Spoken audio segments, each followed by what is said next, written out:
39 of 2023 to the Departmental Committee on Finance and National Planning for consideration.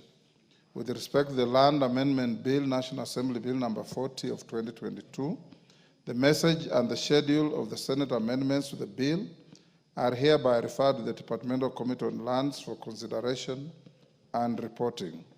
I also direct the clerk to circulate the schedule of Senate amendments of the bill to all members.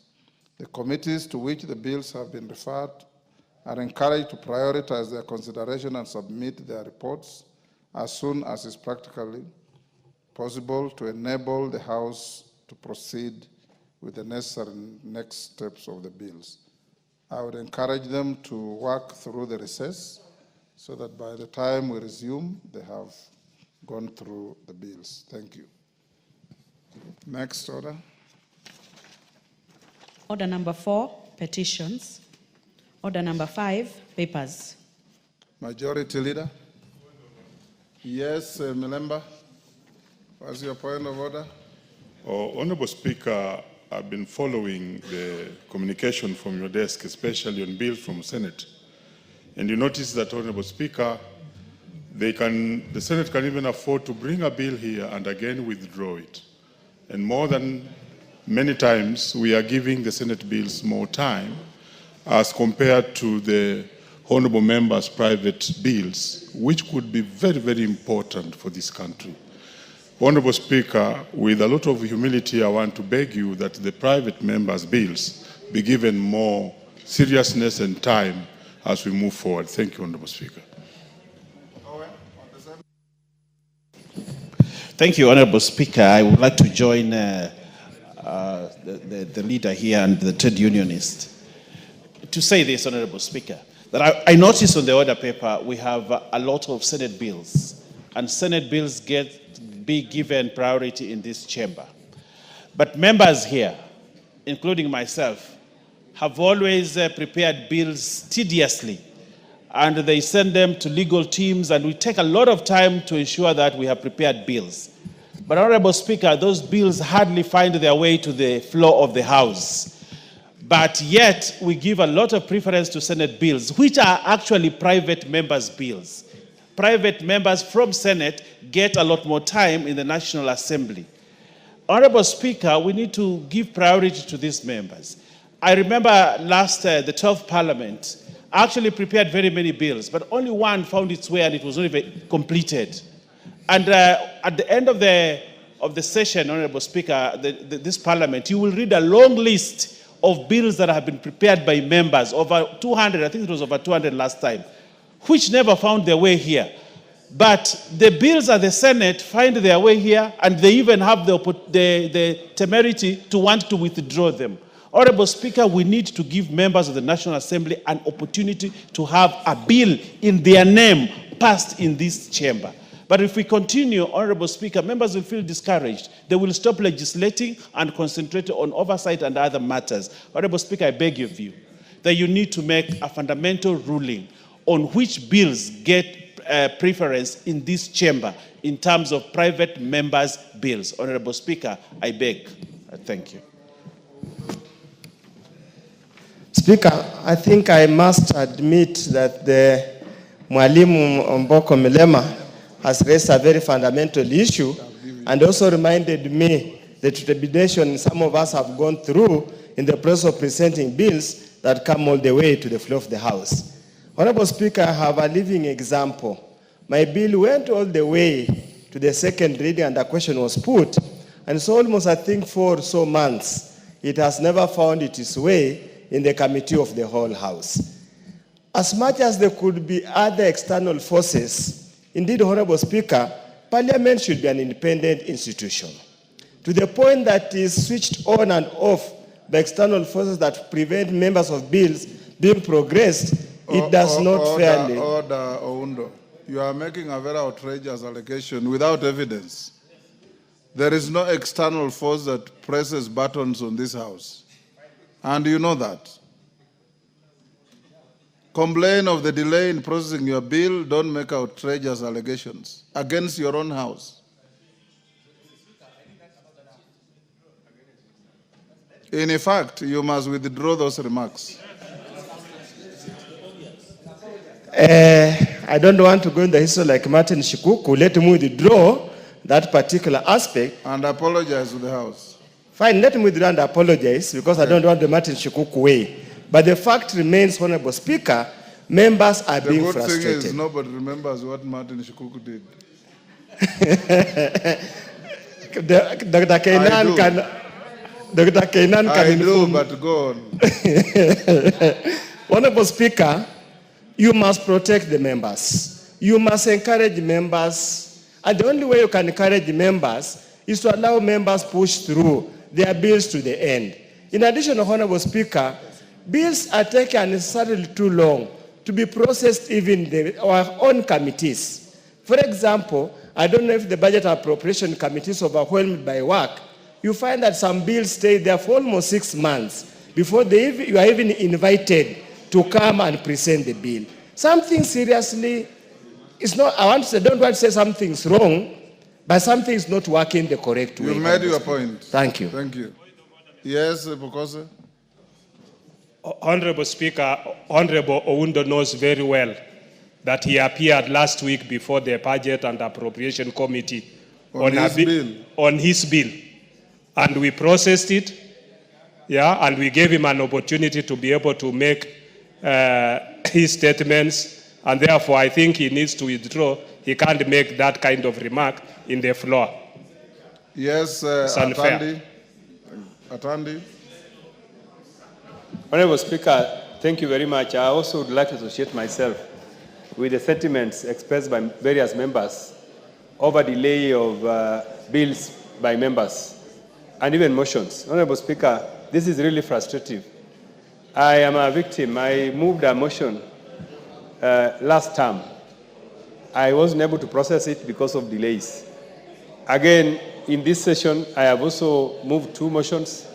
They have not been processed here on the floor of the House. Honorable Speaker, I think we need to give priority to motions and bills by members of this House as opposed to giving priority to those ones from the Senate. Also, Honorable Speaker, I also want to say as Chair of Budget that as of today, there is no bill by members that has not been processed by our committee. The only bill that has not been processed are only 2, and the members were given a chance to appear, but they were busy, they sent apologies, and we agreed with them that we are going to schedule meetings later when they are available. Otherwise, the Budget and Appropriations Committee is working around the clock to ensure that bills that are before us that require approval is processed in time. I want to urge members that if there's any bill that is before us that has not been processed, please feel free to contact me so that we be able to fast-track all those bills. Otherwise, Honorable Speaker, let us give members bills belonging to our members priority, because those are the bills that really go into our names. And today, members are being castigated that they have not been able to move bills and to make laws in this House. I think this is the time, Honorable Speaker, that even the fact that on Wednesday mornings, we sometimes stand down bills by members to give priority to bills from government. I think it's something that I think as a policy we need to stop it, and so that we can serve members. Thank you, Honorable Speaker. Honorable members, this point was canvassed in the House Business Committee yesterday, raised by Honorable Owen Bayer and supported by the entire committee. We did agree that from now going forward, we are going to give priority to private members' bills. I encourage committees where bills have been held for a little while because of backlog of work to ensure that the bills are processed quickly and go to the next stage. 2 honorable members, I have directed the clerk's office, after looking at several of the bills that passed through my office, that we have about 3-4 bills touching on the same issue. And there are many where you find 5 members have sponsored different bills trying to amend the same existing statute. I have directed the clerk's office to reach out to members who have sponsored those bills to find a way of amalgamating those bills and still achieve the same intent. Thirdly, I have talked to the leader of majority, and Owen, you are part of the leadership, that we'll get to some point where you lend government time to private members' bills to be prosecuted before this House, because we have an inordinately large number of private members' bills that are pending. I have also been informed that there are many occasions also where members with bills have their bills listed for debate and they don't show up. This has also been happening. So members, if you have your bills, you also have a duty to do a follow-up at the table office and the clerk's office to ensure that they move to the next stage. When they come to House Business Committee, we'll give them utmost priority. I do agree that there is absolutely no sensible reason for you to continue prosecuting bills of private members from your sister house and put your own bills from your private members in abeyance. They must all move together. If anything, you should have yours given priority. And we'll do exactly that. Thank you. Thank you. Honorable members, before we call the next order, allow me to acknowledge in the public gallery Kisii County University Students Association from South Mugirango, Kisii, Osen Mixed Day Boarding Primary School, Day and Boarding Primary School from Baringo North, Baringo. I have been requested by Honorable Maclap. I give you 1 minute, Osoro 1 minute, to welcome the students from your respective jurisdictions. Maclap, there's a mic next to you. Thank you, Mr. Speaker. I want to take this opportunity to join you in welcoming Osen Day and Boarding Comprehensive School. The students in Parliament are the JSS classes of Osen Comprehensive School. And to report to this House, this is one of the best public day boarding primary school in Baringo North. And they have students that have excelled to join various national schools in Kenya. And even this JSS class, we are very optimistic that they will join senior secondary school come next year. I want to encourage the students, this is the House of Parliament. If you work hard, you will be able to join Kenyans who are debating and making laws in this country. And even some of you could be members of Parliament in this particular House. Hussein, bravo, give it up. You are welcome to the House of Parliament together with the children from South Mugirango. You are now together in one place, chambers of the House and the gallery of Parliament, and you will meet as Kenyans going forward. Thank you so much, Mr. Speaker.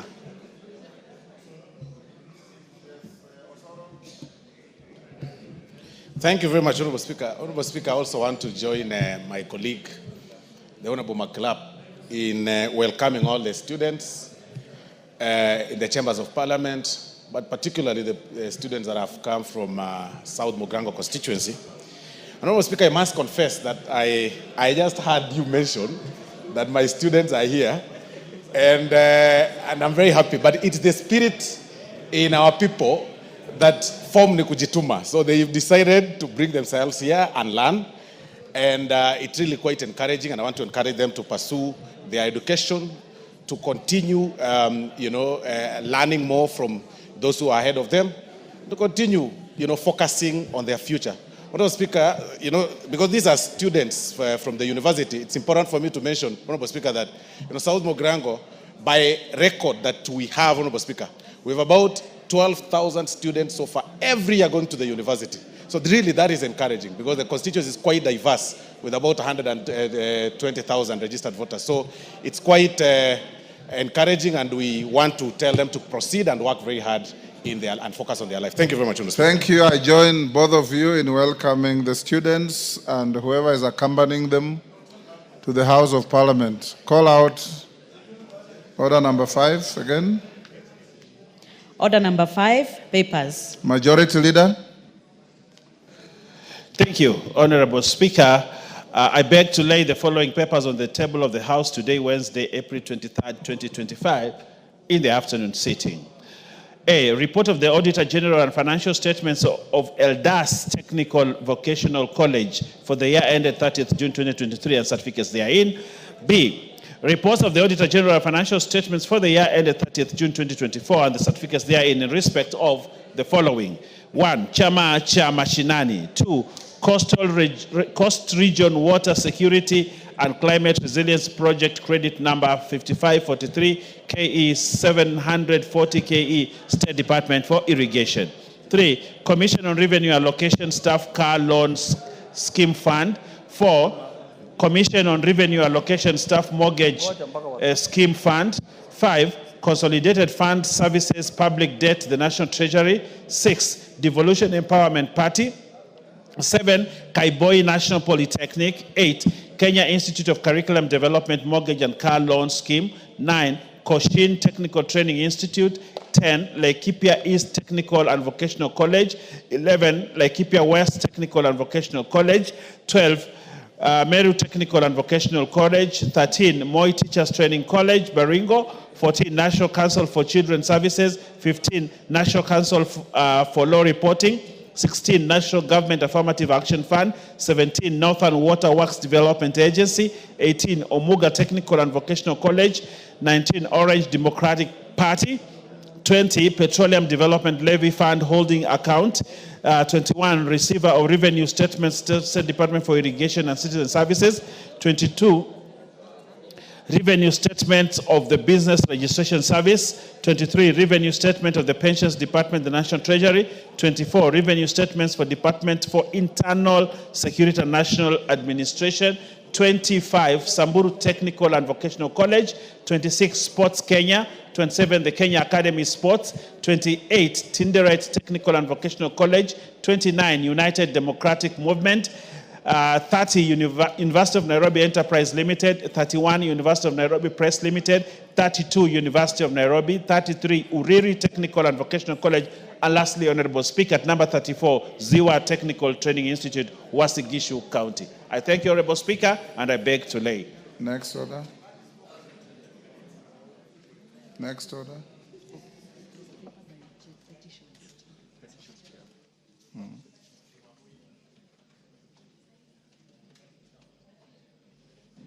Do we have any petition?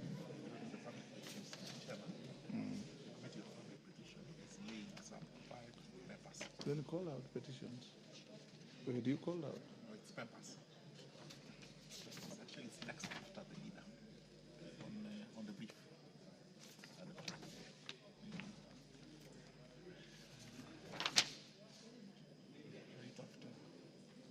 You guys are confusing me. I'm following what you are doing. Next order.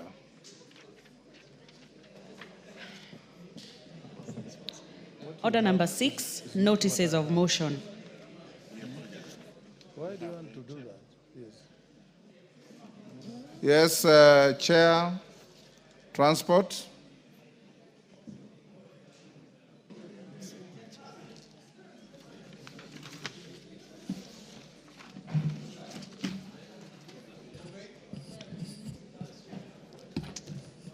Honorable Speaker, sorry. Hold your horses. GK, hold your horses. The clerk's documents and what I have are not synchronized. Take your seat. Chairperson, Public Petitions Committee. Thank you very much. Kagezi. Yeah. Thank you very much, Honorable Speaker. Honorable Speaker, I beg to lay the following papers on the table of the House today, Wednesday, 23rd April 2025. Reports of the Public Petitions Committee on its consideration of, number 1, public petition number 15 of 2023 by Honorable Florence Jamatia MP regarding the declaration of Mukutani Forest as a public forest. Number 2, public petition number 54 of 2023 by teachers regarding unlawful deductions by Teachers Service Commission in favor of Kenya Union of Special Needs Education Teachers, KUSNET. Number 3, public petition number 62 of 2023 by the Kenya Union of Post-Primary Education Teachers, KUPPET, regarding stagnation of teachers' progression in public service. Number 4, public petition number 63 of 2023 by former employees of Bohemian Flowers Limited in Nakuru County regarding the unfair termination.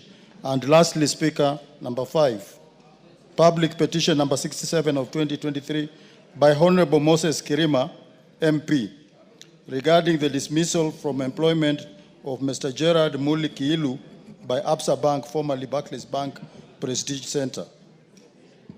Thank you, Mr. Speaker, and I beg to lay. Thank you, Kagezi. Next order number 6. Order number 6, notices of motion.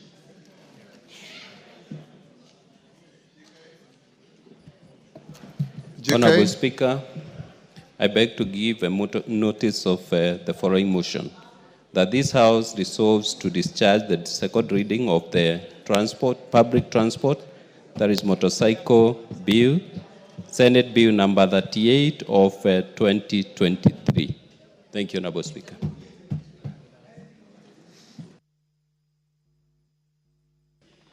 Thank you, GK. Next. Order number 7, questions and statements.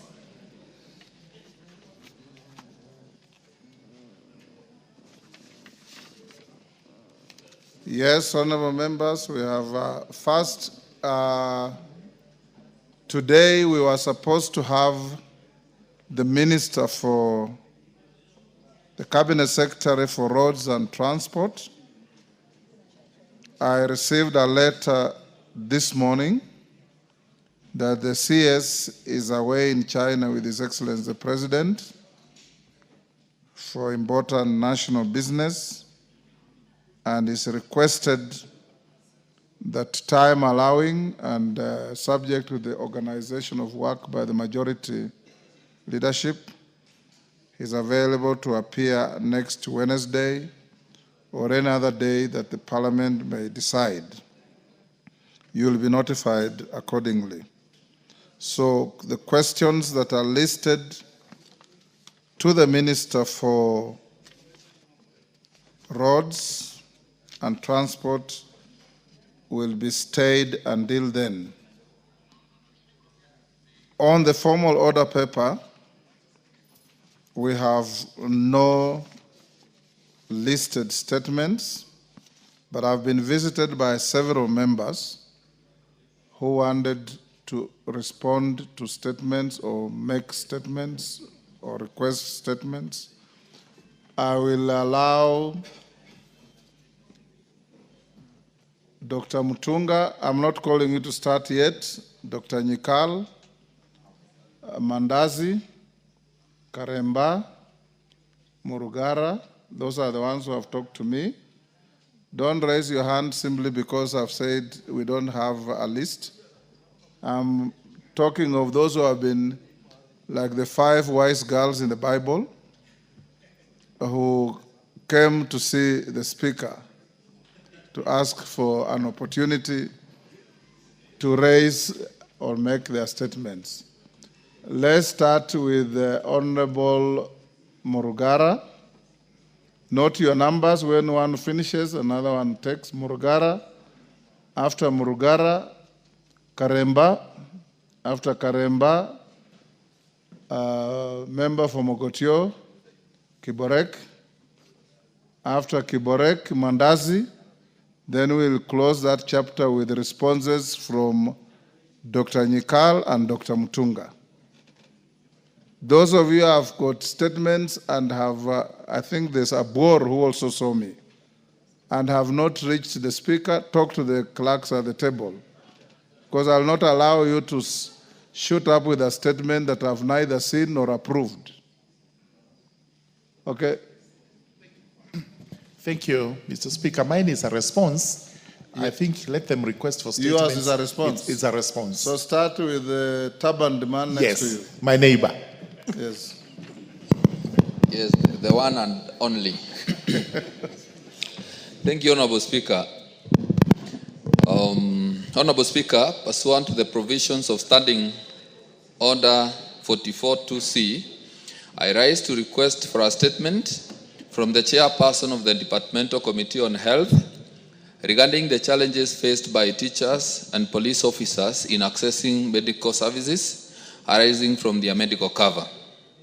Honorable Speaker, the government-funded medical insurance scheme for teachers and the police in Kenya, which relies on capitation system, has faced significant challenges due to delayed payments to hospitals.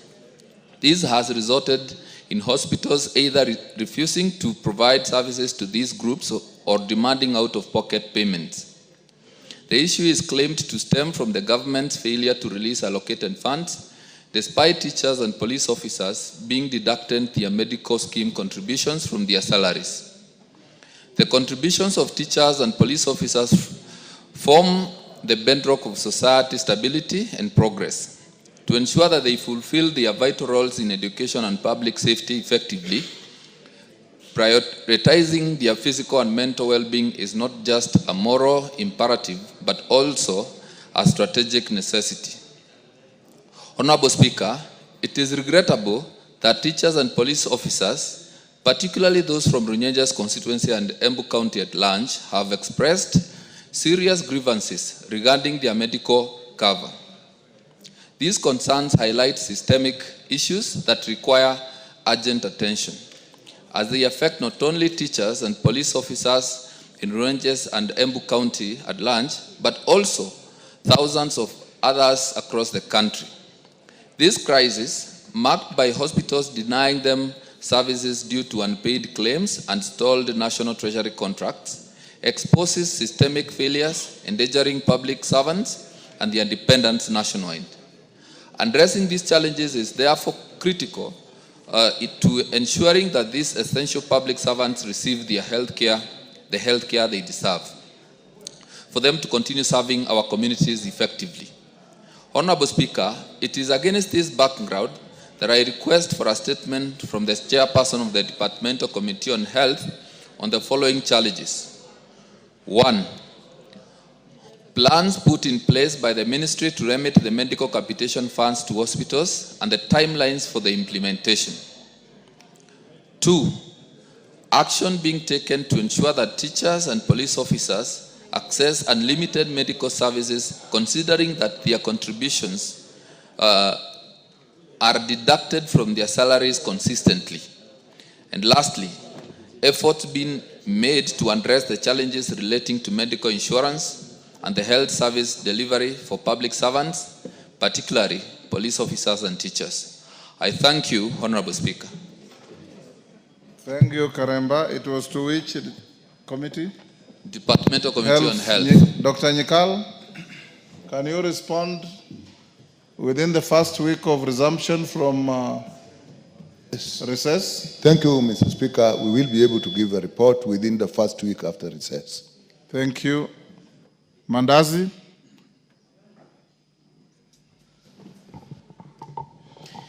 Thank you, Honorable Speaker. Pursuant to Standing Order 259D2, I rise to pay tribute to late Honorable John Koech, a former Member of Parliament for Chepalungu constituency, who passed away on the 8th of April 2025 after short illness. Honorable Speaker, the late Honorable Koech was laid to rest on the 15th April 2025 in his home in Chepalungu constituency. His life was a shining testament to public service and selfless leadership. He was a statesman of extraordinary humility, reserve, and character.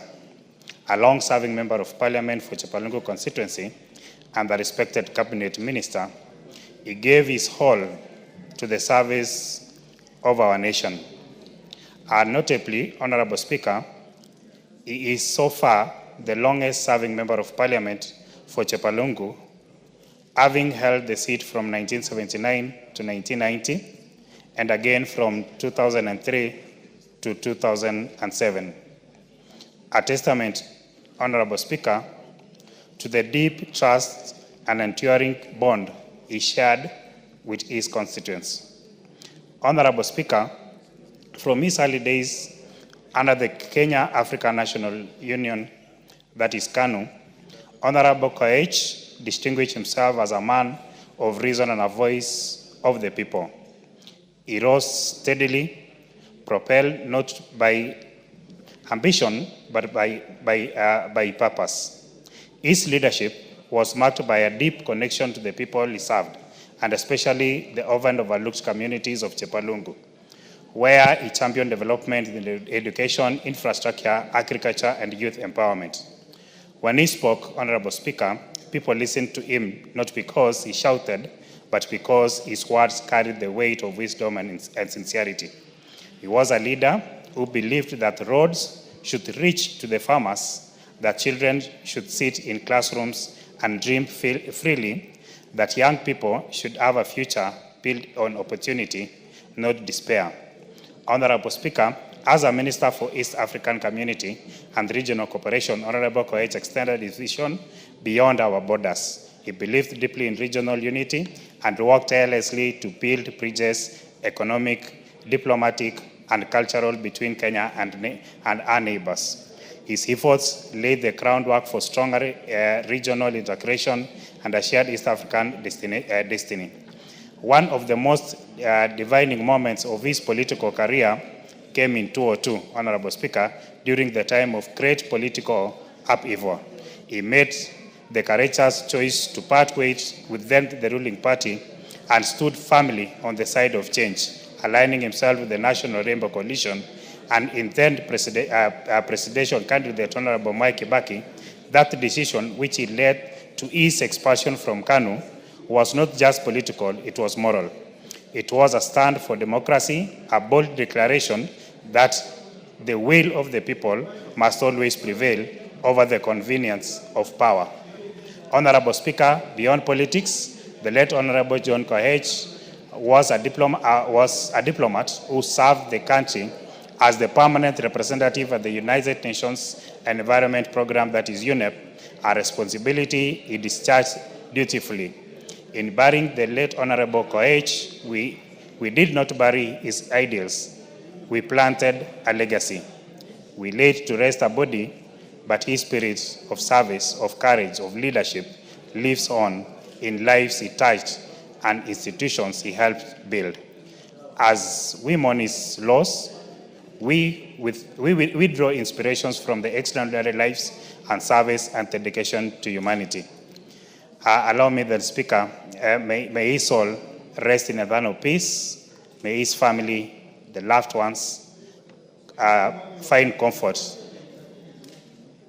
in deeply legacy he leaves behind. Honorable Speaker, allow me to recognize the support to give to the family, together with honorable members from this House. We were so privileged as a constituency.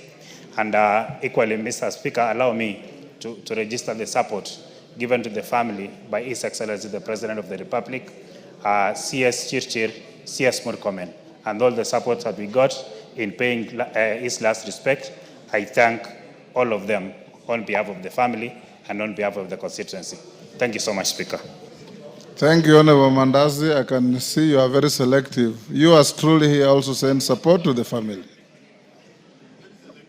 Honorable members, Honorable John Koech served this House with absolute distinction, served the country with distinction, a man of great resolve and principle. We served in cabinet of Mzee Kibaki with him, and he served in various capacities Even in the days when it was difficult for members to say no to the establishment, he did. And his departure leaves this country the poorer. In honor of Honorable Koech, and I did, as your speaker, send a written message to the family on your behalf as a house. I request us to be upstanding to observe a minute's silence in his honor.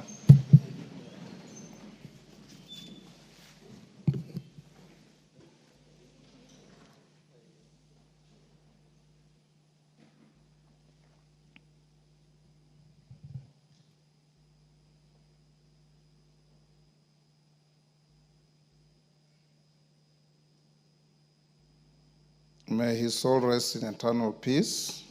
Amen. Yes, Sunguli? Yes, on the same? Okay, let's start with Sunguli. I'll not give many of you. I'll give Sunguli, Karoli. Mr. Speaker. And the last governor of Rift Valley. Mr. Speaker, I also stand in order to give my condolences to the family of John Koech. We served with John Koech in government, and as a friend of his, as a neighboring constituency, I was always privileged to work very closely with him. John Koech was a man who did not always conform.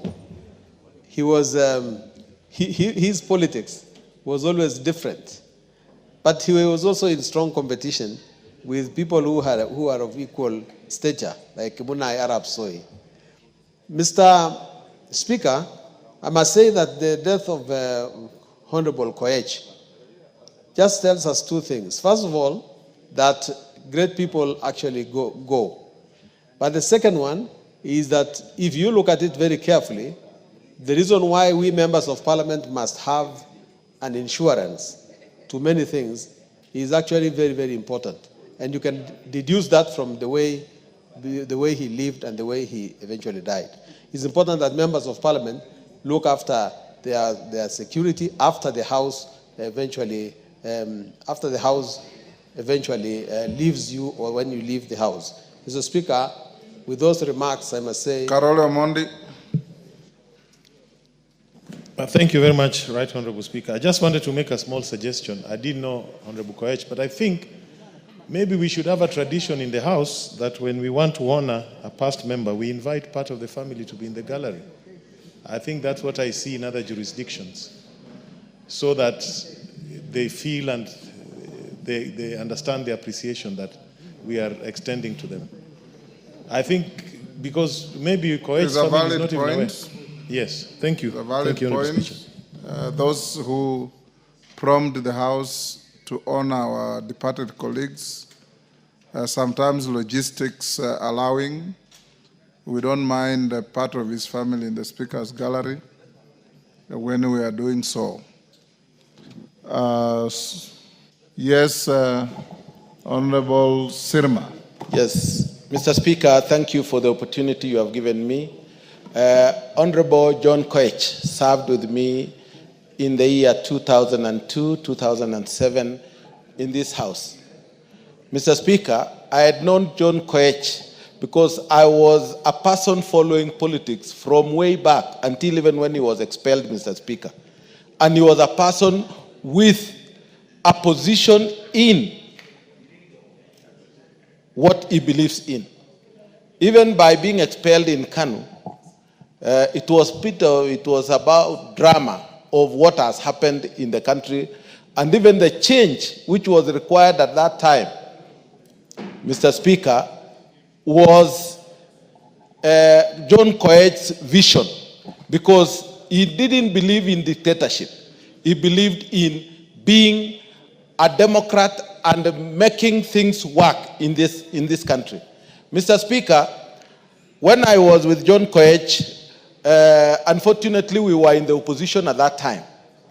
And John Koech had been appointed by Kibaki into government when he stole some members of KANU. By President Kibaki. By President Kibaki. He had stolen some members of KANU at that time to work in government.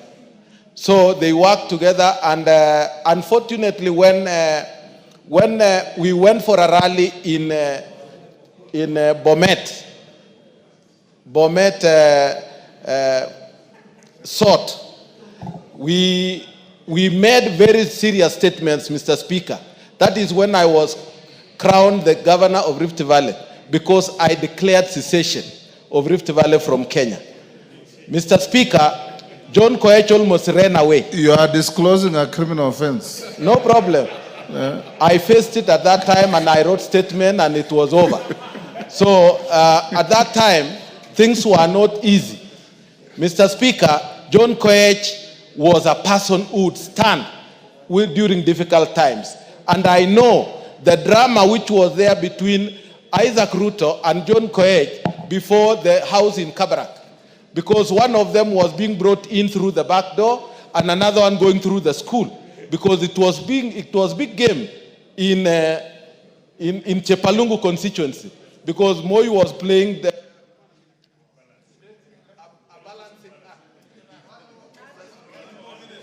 Give him a minute. Mr. Speaker, there was a balancing act which was being played on them. And finally, that is when Ruto, also Isaac Ruto, was removed out of parliament, and then John Koech came back again. So, Mr. Speaker, he has faced the difficult times of his life in politics, and also sweet times. Mr. Speaker, may his soul rest in eternal peace. Thank you. KJ?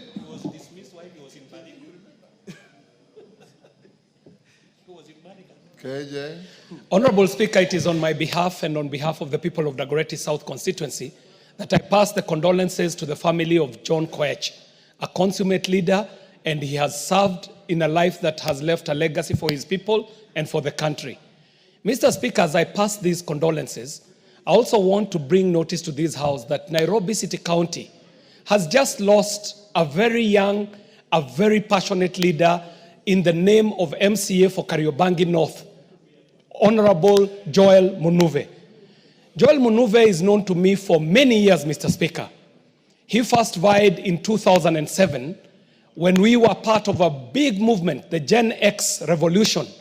Back then, when we were clamoring for space for young people in leadership, I dare say that our movement was not faceless, it was not leaderless, it was not formless, and some of us ended up taking up positions, some of us in parliament, and people like Joel Munuve have ended up as MCAs in the Nairobi City County.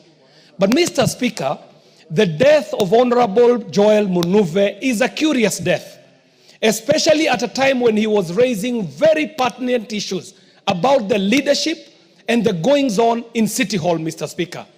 Only 3 days before his death, the Honorable Joel Munuve dared to first collect signatures for the impeachment of the governor of Nairobi City County.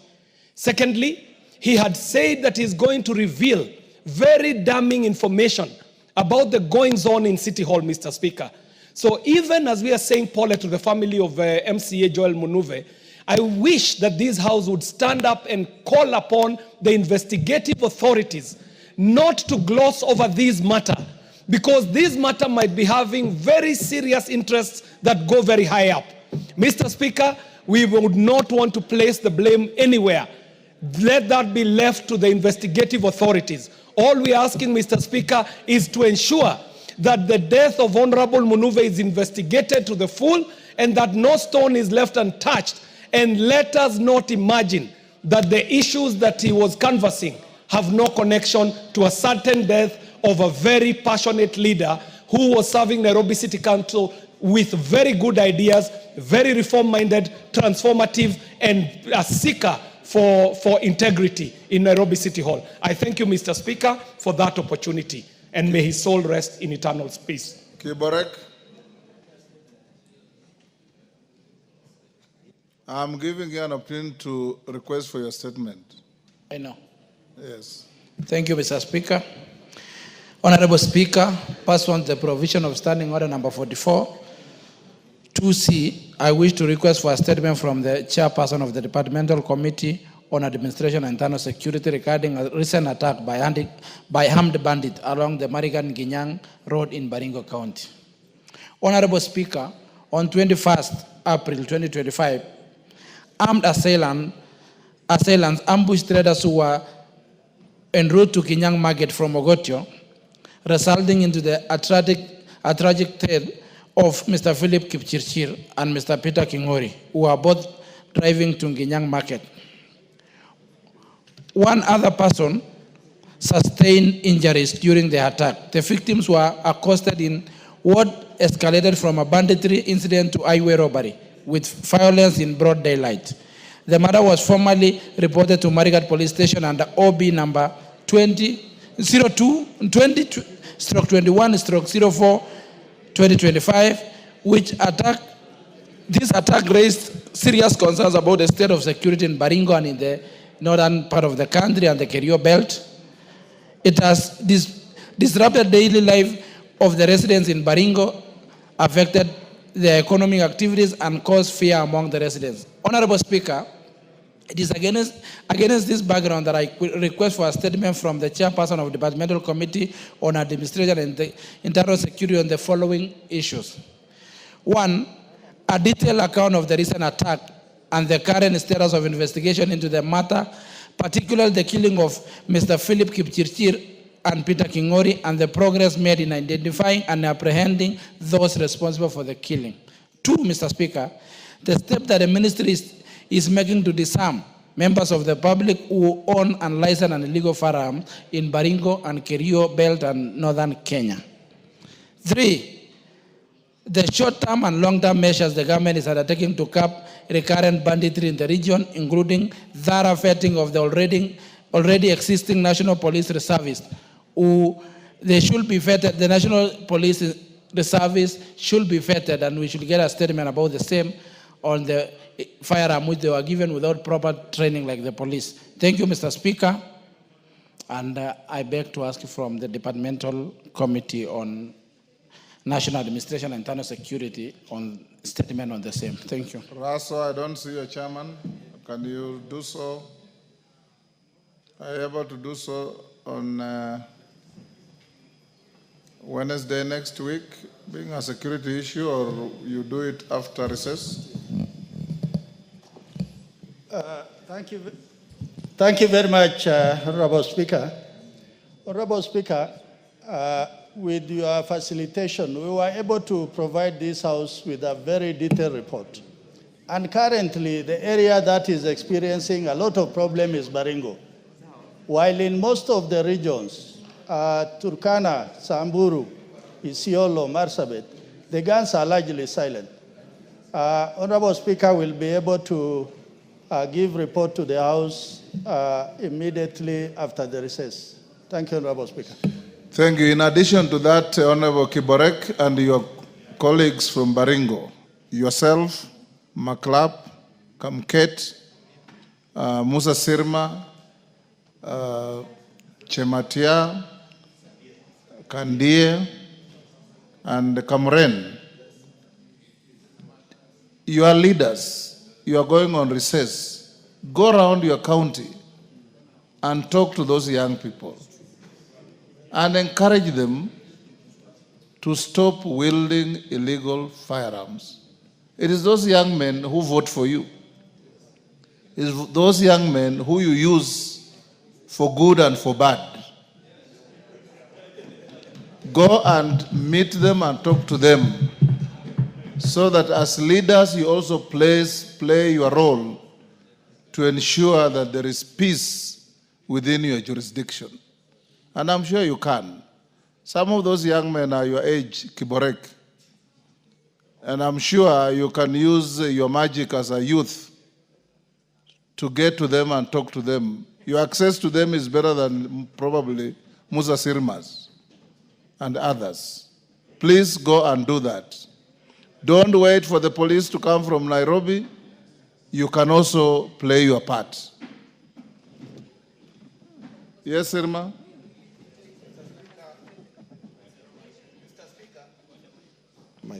Mr. Speaker, we take your statement very seriously.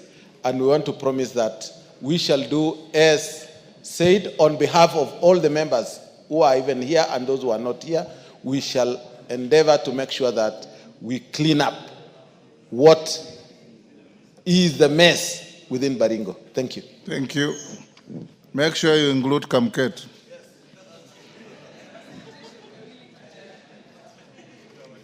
Abor.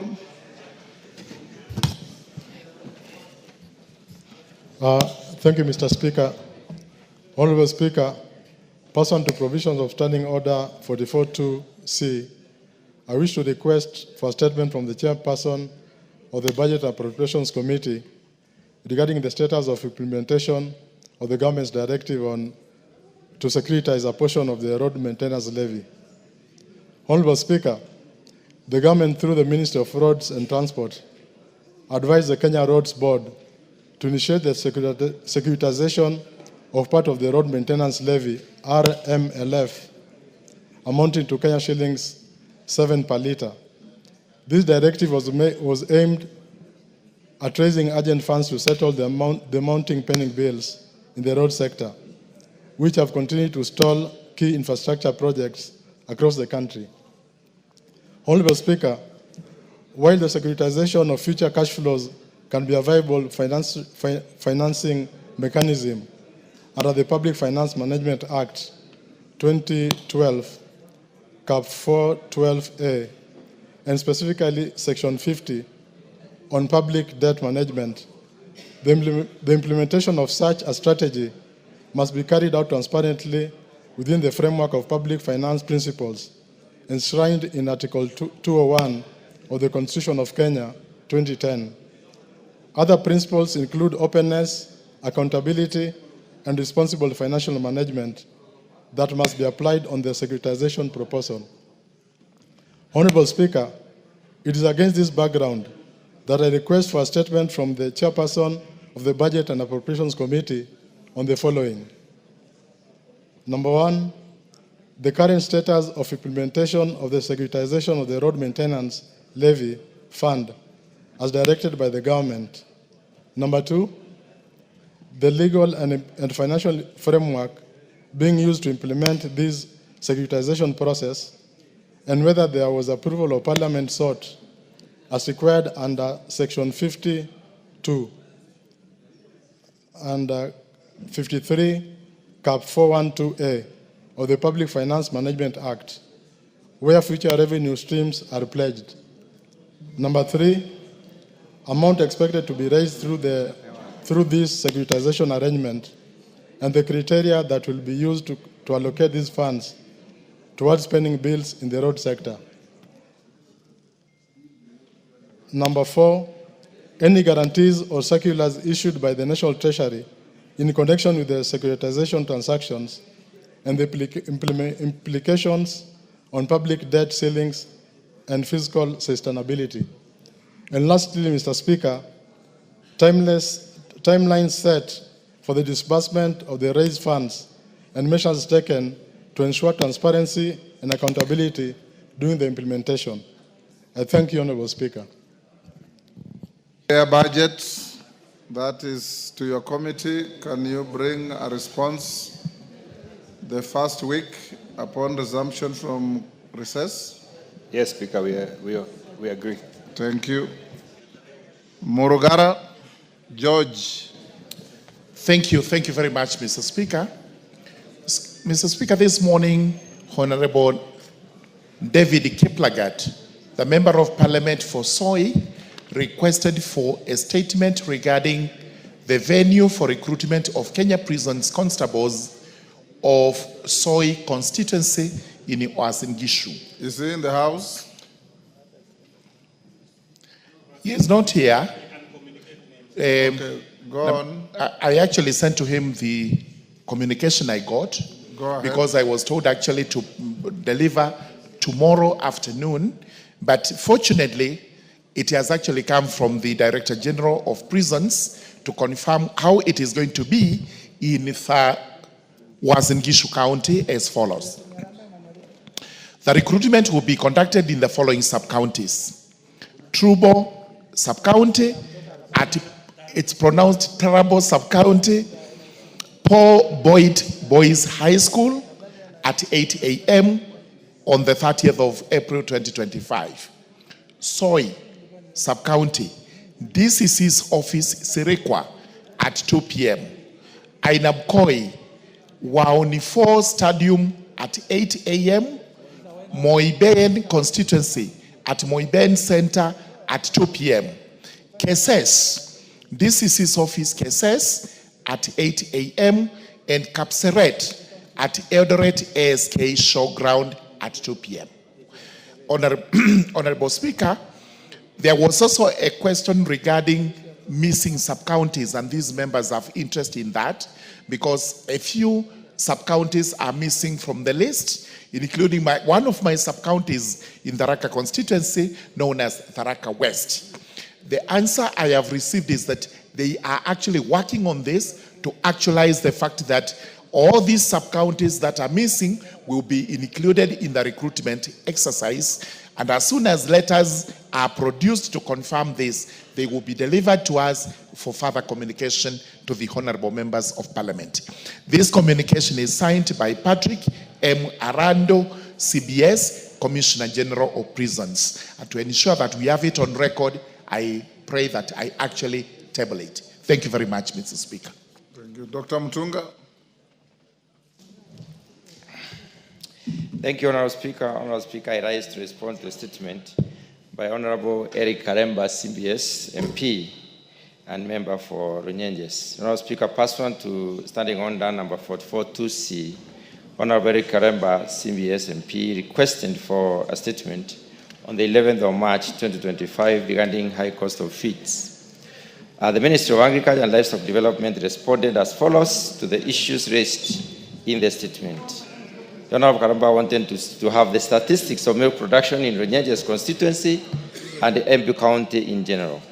Honorable Speaker, according to the report from the Ministry, Embu County produces 101,347,503 kilos of milk annually.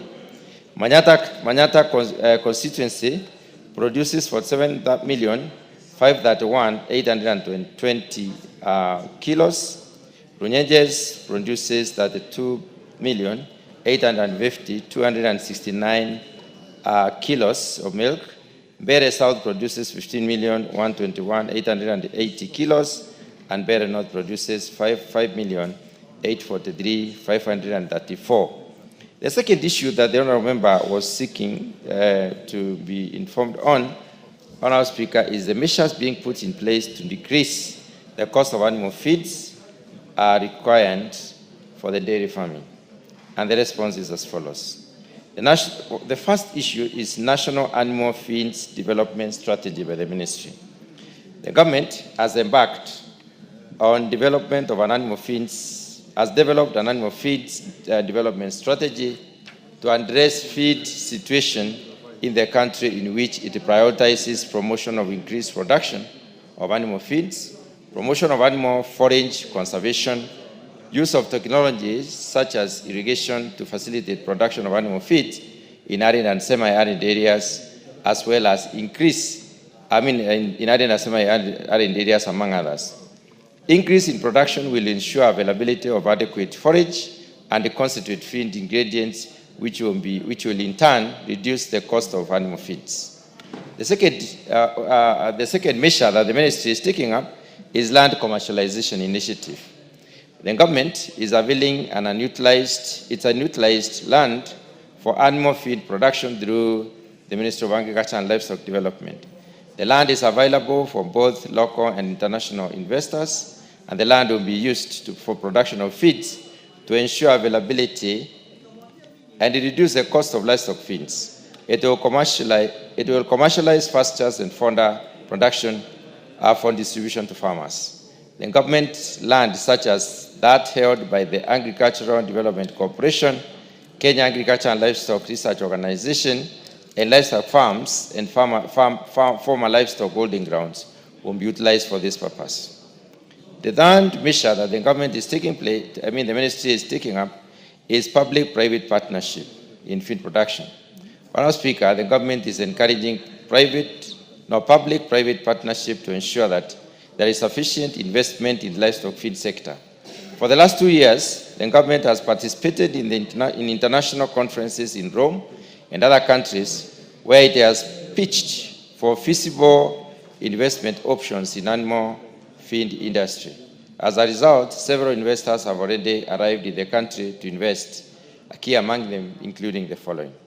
One is USA Animal Feeds, a Dutch-based company who are investing a total of 300 million Kenya shillings to produce 200,000 metric tons of feed annually in a modern feed milling factory at the river, and the factory is set to open later in the year. Honourable Speaker, the other one is the government has also signed an MOU with the United Arab Emirates based in Al Dahra, United Arab Emirates company based in it's called Al Dahra company, which will lease and manage up to 200,000 acres of irrigated farmland in the Galana Kulalu Ranch, with an estimated investment of up to $800 million. The other measure that the ministry is taking, the government is taking, is duty waiver for importation of raw materials for processing of animal feeds. Honourable Speaker, the government has made deliberate efforts to allow duty-free importation of animal feed supplements and the ingredients, particularly the enzymes, amino acids, and protein concentrates in order to lower the overall cost of animal feed. The duty waiver addresses the problem. How much more to go, Dr. Mutunga? 1.5 pages, maybe 3 minutes. Yes, finish quickly. Okay. Honourable Speaker, the government has also deliberately incentivized capital investment in animal feed manufacturing and livestock production through similar duty waivers to enhance local production and also value addition. The fourth measure is promotion of alternative and sustainable feed ingredients. This basically recognizes the reliance on important ingredients, and therefore local production is prioritized in this particular case. So the government is exploring possibilities for additional sources of proteins, which include alternatives such as fish and soya beans, and this further reduces the protein source of the animal feed, which is not in competition with the human beings. And the seventh one is investment in, the sixth one is investment in capacity building on feeds, where the government is basically training or building capacity for farmers to be able to make their own rations, which is called home in ration, and this is spreading across the country. And the final measure that the government is implementing is partnership with the other stakeholders in form of programmatic arrangement. We have several projects within the ministry, such as the National Value Chain Development Support Program and the Food System Resilience Program, which are covering all the counties, 47 of them, and these are aimed at availing animal feed at lower cost. The third issue that the honourable member wanted clarification on is the initiatives being put in place to enhance milk production in the country. Honourable Speaker, the initiatives are as follows. I've basically mentioned them and briefly elaborate. One of them is enhancing production of livestock feeds to improve dairy feeding. That I have already gone into. I don't need to allude to it anymore. The other one is improving the quality and safety of the feed itself, where the ministry or the government came up with a legislation, which is the Kenya Fertilizer and Animal Feeds Act, Cap 345, that is being implemented currently to ensure that animal feeds are available, which are safe and also cheap. The third one is improving dairy genetics, and this is important, Honourable Speaker. On improving the genetics, the government has set up an additional semen production unit at ADC Endebes in Kitale. And this is under, and then the other one is the one at Kabete, Lower Kabete, which is the Kenya Animal Genetics Resource Center. The two of them are producing semen, and this semen has also been supported by a distribution system whereby there is production of liquid nitrogen in various parts of this country. And liquid nitrogen on our speaker centers are including the one in Eldoret, there's another one in Meru, another one in Kirinyaga and Kaimosi. These are supplementary centers where you can get the liquid nitrogen, and therefore you can get semen stored for a very long time. The other initiative is also having a sexed semen production unit where the government has invested in an equipment to have sexed semen, and it is possible for Kenyans to get semen to produce AFAs at affordable rates or female calves. The second last initiative, Honorable Speaker, is capacity building of farmers and other stakeholders, where various initiatives have been put in place to enable the Kenyan farmers to produce better milk, more milk, and clean milk for that matter at affordable rates. And the final one is implementation of key donor-funded projects that basically include the one I mentioned earlier and others that have got an entire country coverage to enable the Kenyan farmers to improve on the quality of the animals themselves in order to improve on the quality and the amount of milk that is produced. Honourable Speaker, I do submit. Thank you, Mtunga. Karemba. Thank you, Honourable Speaker. Well, I wish to appreciate the effort made by the Chair in responding to my issue. Honourable Speaker, I would wish to mention and make it clear to the Chair that there lies a huge potential in this country on the area of dairy production. And I would wish that the committee and ourselves also follow up to ensure that we exploit the benefits that we can get from the dairy farmers, because we have a huge demand for milk and products from dairy milk. And I believe that it is only if the government would go into ensuring that the feeds are not as costly as they are currently. Recently, Honourable Speaker, we witnessed a high, or rather a spirited campaign to have mass vaccination of animals, and that was targeting the beef, or rather the livestock that is reared for beef. But mostly, if you go to our region, which is in Embu, you will find that we have many cows which are not reared for beef but for dairy. And I believe that whereas we are not opposed to the mass vaccination, we believe that there is also enormous potential in the dairy sector, and we would get a lot of help if the animal feeds can cost lower. Thank you, Honourable Speaker. There's nothing to respond to Mutunga. He has just complimented what you said. Dr. Nyikal. Thank you, Mr. Speaker. In response to a request for statement by Honorable Anna Kainan, CBS MP, before the Departmental Committee on the status of Kalaza outbreak in Wajir County. Honorable members, I wish to bring to the attention of this House the current situation regarding the outbreak of Kalaza, also known as visceral leishmaniasis in Wajir. Kalaza is a life-threatening parasitic disease caused by a parasite. It is transmitted through the bite of infected sandflies and remains a serious public health concern, particularly in Kenya's northeastern, Rift Valley, and eastern regions. If left untreated, the disease has a fatality rate of 95%. Common symptoms include prolonged fever, weight loss, diarrhea, fatigue, anemia, darkening of the skin, swollen glands, and enlargement of the spleen and liver. Kalaza status in Wajir County. Kenya has, over the past 6 years, consistently reported between 500 and 1,300 cases of Kalaza annually, largely concentrated in 11 endemic counties. Since September 2024, however, a significant surge in reported cases has been observed in Wajir County emerging as the epicenter. To date, Wajir has recorded 672 confirmed cases, the highest among affected counties. Of these, 85% of patients have been successfully treated and recovered. 11% are undergoing treatment, and tragically, 29 lives have been lost, representing a case fatality of 3.8%, which means out of 1,000 people, 38 people have died. The most affected sub-counties are Wajir East, Wajir West, and Elders. Currently, 86 cases are on treatment across the various sub-county health facilities.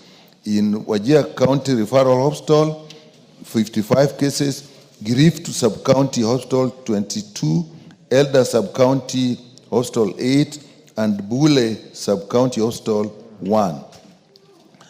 Leishmaniasis transmission in the affected region is predominantly driven by the presence of and proliferation of a sandfly known as phlebotomus, which thrive in arid and semi-arid areas commonly found in northern Kenya.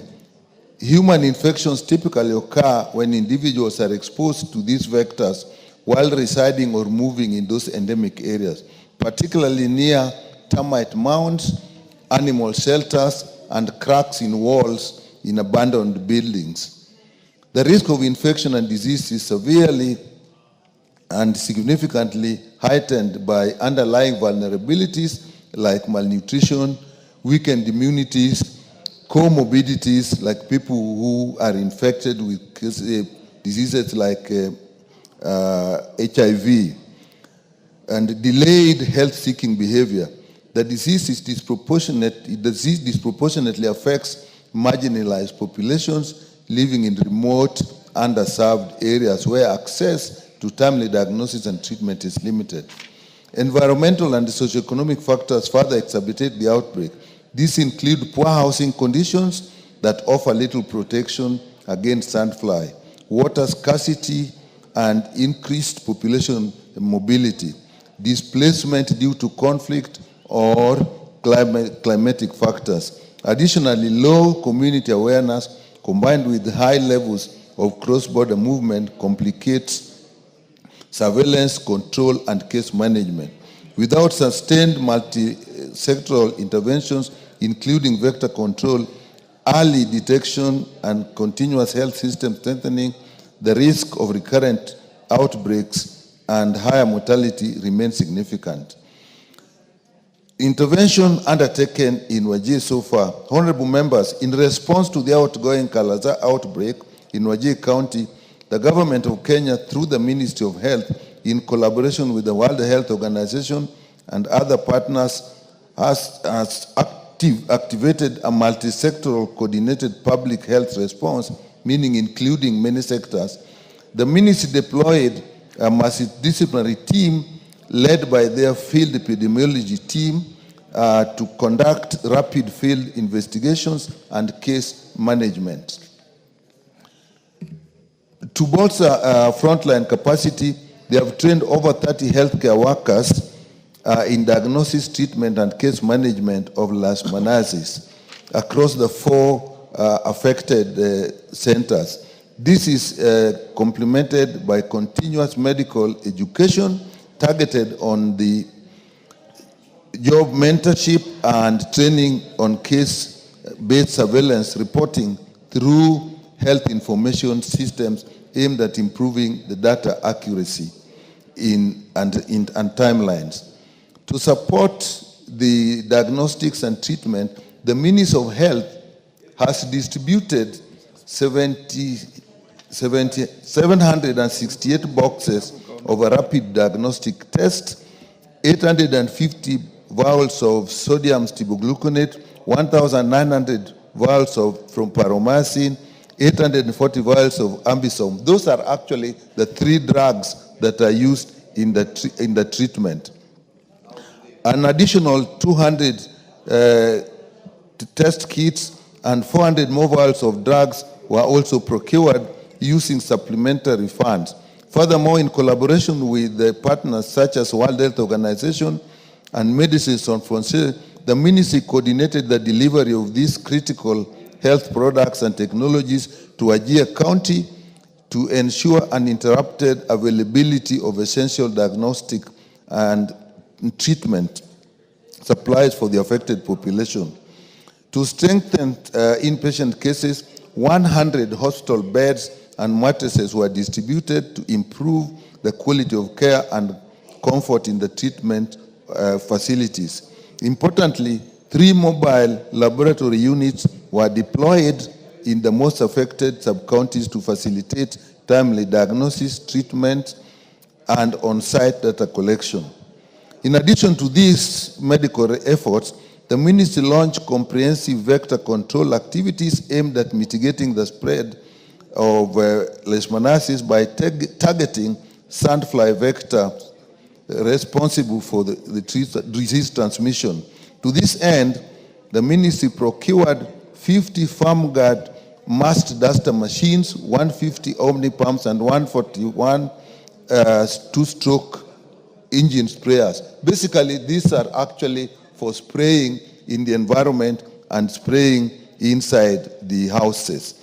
And also 1,000 sachets of insecticides for the same. These integrated vector management strategies are crucial to reducing vector density and lowering transmission. Also, on the long term, the ministry has continued in recognition of the current nature of visceral leishmaniasis, the broader and more resilient public health systems in the ministry has initiated long-term measures aimed at sustaining progress and preventing future outbreaks. These include a national strategic plan. They've also provided resources through the supplementary budget, and this has been useful in containing the outbreak. Honorable members, looking forward, the ministry has worked out a plan with KEMSA to distribute the required drugs and equipment in the affected areas. And also, Mr. Speaker, in the long term, Kenya Medical Research Institute has played a central role and will continue to play a central role to actually monitor the disease outbreak, monitor responses for a long, this is not only for the regions affected, but for the country as large.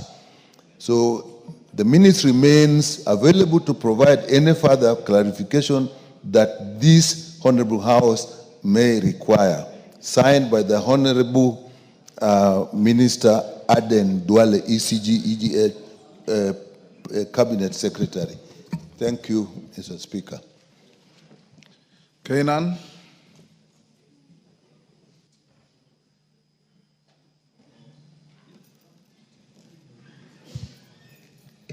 Thank you, Mr. Speaker. Mr. Speaker, the answer given by the chair is comprehensive. But as usual, Mr. Speaker, most of it is theoretical. The Kalaza outbreak, Mr. Speaker, is not a matter of yesterday. It has been there for years. And I'm sure in your other lives, even as a lawyer, as a magistrate, you know what happens in that particular area. Every year we are being told there is a strategic plan. Something is being done. Mr. Speaker, if we look at even the answer, 95% of all the Kalaza reported cases actually are fatal. 2 Wajir alone has over 762 cases. Ideally, it means it's something that we know health is devolved. But equally, Mr. Speaker, we also know that most governors, most county governments are also not prepared for this critical function. Therefore, it behoves upon the national government, notwithstanding this as a critical county function, to be always ready and be prepared to attend to these innocent people when they are infected by these these sandflies. Mr. Speaker, this has happened. It has happened many years ago. It has happened last year. It's happening this year. Ideally, by now, we should have a rapid response team at the Ministry of Health headquarters that will always be ready actually to attend to any part that faces this challenge. So what urgent measures are you putting in place, or the ministry putting in place, to make sure such outbreaks don't recur again to any other part of the Republic of Kenya? Thank you. Dr. Nyikal, what urgent measures? According to this report, Mr. Speaker, they actually have a team, an epidemiology team, that is actually who actually respond. And this case, actually, they responded, and they started by actually training people, and that involved the county health workers. That's according to the report, and also purchase of the drugs and the test kits that were required, and also purchase of the equipment that is needed to spray both in the houses and also in the environment where people live. So those are really the measures that I could see in this report they have taken. Honorable members, before the next order, allow me to acknowledge in the Speaker's gallery Pare Council of Elders led by Mzerama Lukindo from Taveta constituency, Taita Taveta County. Musimame, mushangiliwe. Asante sana. Munakaribishwa katika jumba la bunge na mkae kwa starehe na fasaha.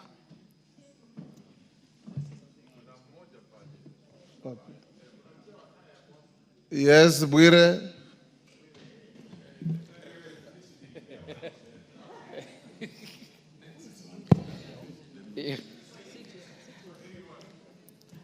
Honorable Speaker, Article 56 of the Constitution. Si usungumuze Kiswahili wageni wako wakusikie. Asante Mheshimiwa Speaker. Mheshimiwa Speaker, kifungu cha 56 cha katiba ya Kenya ya mwaka 2010 inatoa mwelekeo kwamba serikali itafanya mipango ya kutambua jamii ndogo Kenya, na hiyo mipango itaongeza mambo ya utawala, mambo ya kazi, mambo ya kutambua mila zao na desturi zao. Mheshimiwa Speaker, nakumbuka ukija kwa constituency yangu mwaka 2023, wazee hawa ambao wako mbele yako leo walikueleza kwamba wangetamani sana watambulike kama moja ya kabila la Kenya. Nakumbuka fika Mheshimiwa Speaker, ulieleza hiyo siku kwamba kuchelewa kwa kutambulishwa kwao ni kinyume cha katiba, na kwamba kama jamii zingine, kama jamii ya Wasomali kwa mpaka wa Somali na Kenya, kama jamii ya Wajaluo katika mpaka wa Kenya na Tanzania sehemu za Mwanza, kama jamii ya Wakuria kwa mpaka wa Kenya na Tanzania, pia Wapare ambao wako kwa mpaka wa Kenya na Tanzania kule Taveta watambulike. Leo hii Mheshimiwa Speaker, nakuja hapa kutoa shukrani kwa niaba ya kamati ya wazee wa Kipare na kwa niaba ya jamii ya Wapare ambao wanaishi Taveta na sehemu zingine za Kenya, na kwa niaba ya eneo bunge la Taveta kukushukuru Mheshimiwa Speaker na kushukuru bunge hili la kitaifa kwa kuwapatia nafasi kuleta malalamishi yao bungeni leo. Wamesikilizwa na wamepatiwa uhakikisho kwamba petition yao itaenda kuangaliwa na itahakikishwa. Na Mheshimiwa Speaker, niseme tu jambo moja nikiketi. Mwaka 2022 mmoja wa jamii hii alikuwa amependekezwa kuwa nominated councillor kwa chama cha Wiper, member of county assembly kwa chama cha Wiper.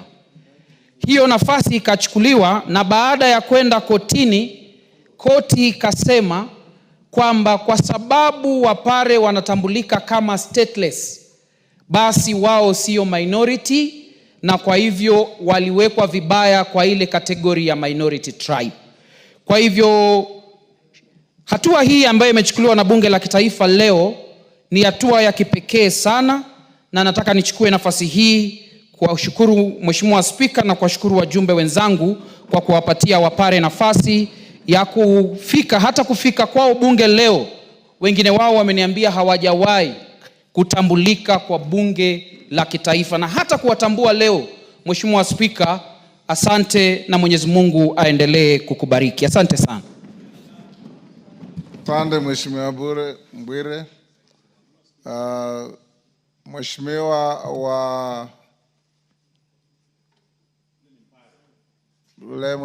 wa Kisauni. Asante sana Mheshimiwa Spika, pia mimi kunipa fursa hii kutilia nguvu swala la ndugu yetu Mheshimiwa Bwire. Pia mimi niwapongeze wazee wa Kipare waliopata nafasi ya kufika katika bunge hili, na pia nitie mkazo na nguvu kwamba waweze kutambuliwa, kwa sababu kule chini wanapata shida kubwa, kuanzia wao wazee mpaka watoto wao. Inakuwa hata shule za msingi siku hizi mpaka wana stakabadhi ya kuzaliwa ndio uweze kusajiliwa kama mwanafunzi. Inakuwa ni vigumu kwa watoto wao, wajukuu zao, na hawa ni jamii ambayo wako wa Kenya, ni Kenya, hakuna mahali ingine wanaishi. Wanaweza kuwa wako upande wa Tanzania, lakini wako wale Wapare ambao ni wa Kenya, ambao tuko nao paka maeneo bunge ya Kisauni na sehemu zingine. Kwa hivyo mimi Mheshimiwa Spika, pia nasimama hapa kwamba kutilia nguvu watambuliwe kwa haraka kama jamii za Kipemba, watambuliwe walivyotambuliwa, na wale waliobaki waendelee kutambuliwa, bora wako Kenya, ili kusudi waweze kuajiriwa, waweze kufanya mambo yote ambayo yanatikana kama raia anavyofanya. Kwa hivyo Mheshimiwa Spika, mimi nimesimama kuunga mkono na kusisitiza kwamba hili jambo lichukuliwe kwa haraka ili wasiweze kupata tabu na adhabu wanaoendelea kupata. Asante sana Mheshimiwa Spika. Owen Baya.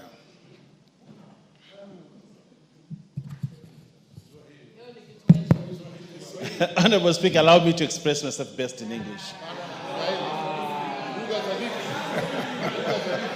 I want to address a broader issue, Honorable Speaker.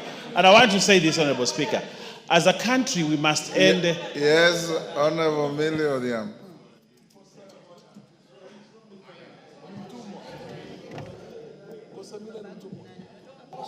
Thank you, Mr. Speaker. Mr. Speaker, I wish to protest very strongly at the attempt by Honorable Baya to speak in English, when it is people like Honorable Millie Odhiambo, that Kiswahili si mdomo chao, that cannot speak Kiswahili today.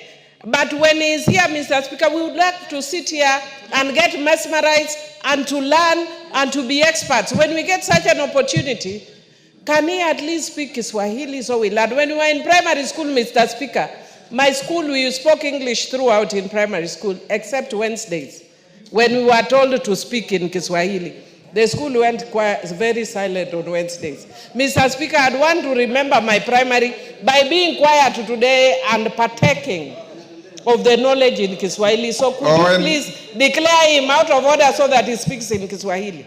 Mr. Speaker, I'm not an expert at mesmerizing people.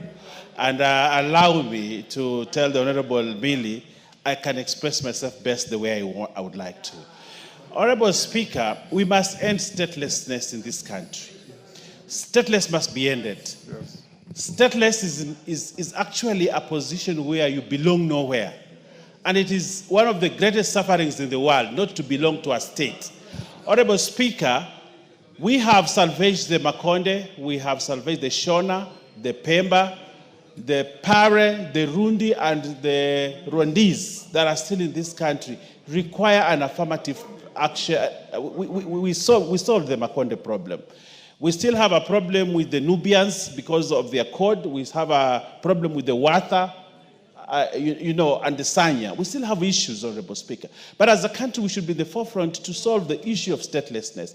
I have pushed a bill, Honorable Speaker, in this House that has taken inordinately too long to actually finish, to solve the whole issue of statelessness. And if given an opportunity, I believe this Parliament, the 13th Parliament, should be in record to finish statelessness. And we have a president who is not averse to these issues. I think when he came to Kilifi to give the Pemba citizenship, he was very categorical. Let Parliament do its work to ensure that we have a law that does not allow a Kenyan who is discriminated by virtue of being stateless.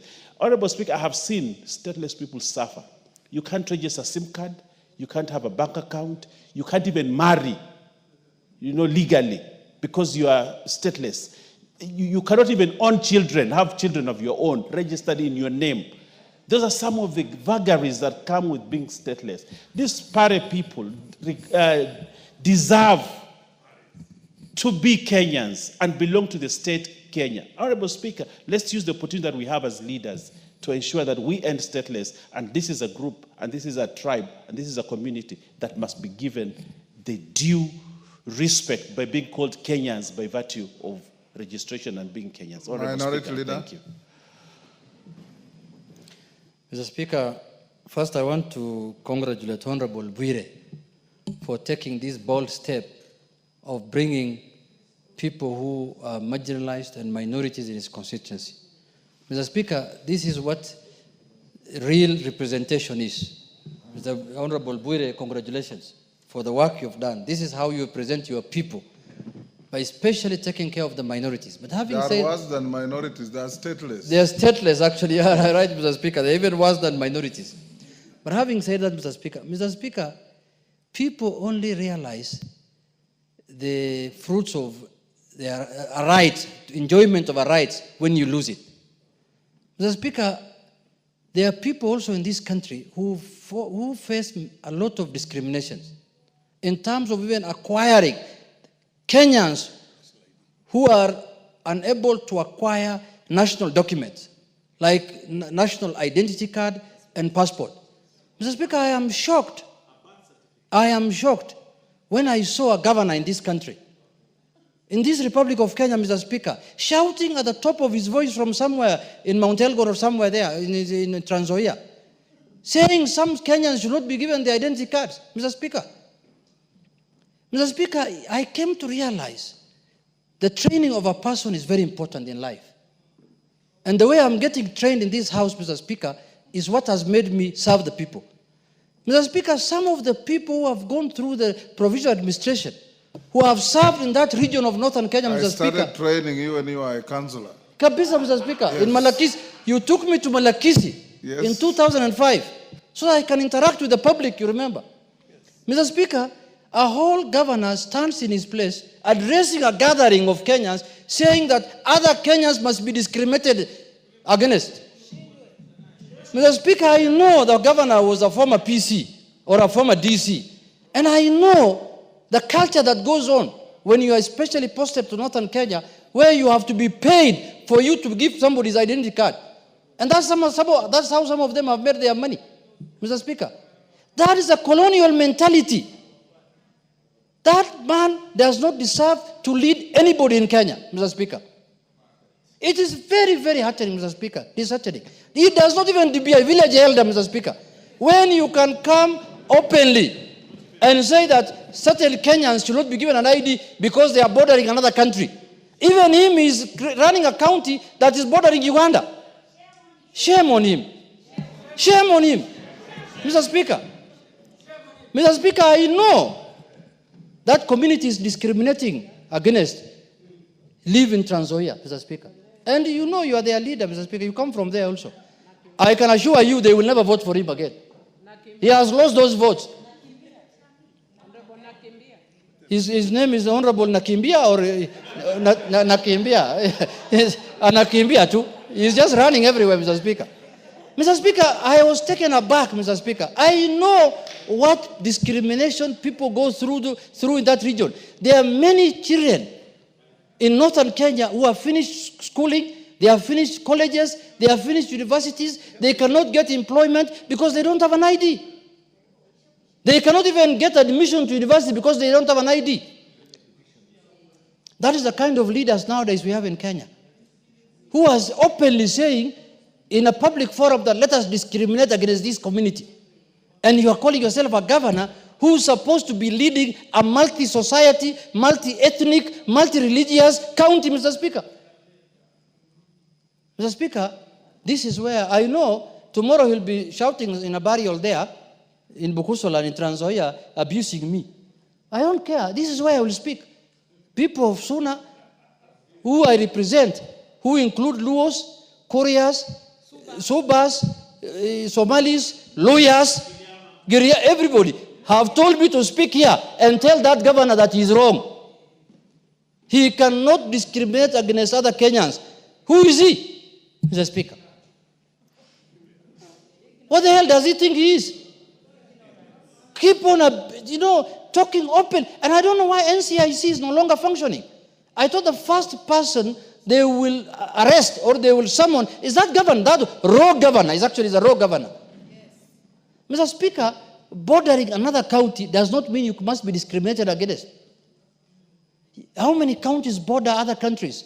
Mandera borders another country. Busia borders another country. Where I come from, Migori, borders Tanzania. Narok borders Tanzania. Trans Nzoia borders Uganda. Kwale borders Tanzania. That does not mean that you have to discriminate against Kenyans who are staying in those counties. If he's fearing that that community is going to have numbers in the next election and they may vote for in a certain way, let him tell his community to give more birth to more children. Mr. Speaker, I am taken aback, and I'm going to bring a petition, by the way, to discuss that matter in this House. Mr. Speaker, a national leader who is running a county, I repeat again, that's multi-ethnic, multi-religion, denomination. Mr. Speaker, that cannot be left. I saw the other day in some burial I attended, not at some burial, the burial of my speaker's mother, talking a lot of things. I could not even respond to him. I just kept quiet. When I remembered what he said from the community that I come from ancestrally, I just looked at him and said, this is the guy who wants to deny my people ID cards. This is the guy who wants to discriminate against other Kenyans. This is the guy who wants other Kenyans to be called non-Kenyans. And he used to be a former regional ward, where if we start talking about what happened even under his leadership in the Rift Valley, Mr. Speaker, we'll be speaking here all day. People were tortured, people were killed, houses were burnt in the Mau Forest, people were removed from Mau Forest at night, their homes burnt, everything done, people died, and he still has the audacity to tell everyone who cares that, oh, you're a stupid man, I can talk whatever I want. You cannot discriminate against other Kenyans and you expect us to keep quiet. We will not do that. Thank you. Thank you, Mr. Speaker. But, Mr. Speaker, I will say what I've said on this floor of the House, outside the House, and I will go even to Trans Nzoia in Kitale town and say it. Those few minutes, Mr. Speaker. Thank you very much. Karole Omondi. Thank you very much, Right Honorable Speaker. Let me take the opportunity to congratulate Mheshimiwa Honorable Bwire for the bold step of bringing the people of Pare ancestry to the National Assembly. I think as leaders, our job is to find solutions. That is why we are here. We can ventilate, we can say as much as we want, but if we don't offer solutions, then I don't think we are rendering the service that we are expected to do. On these two issues, we already have a solution which I've already proposed and which is being processed by the help of the Speaker and the Clerk.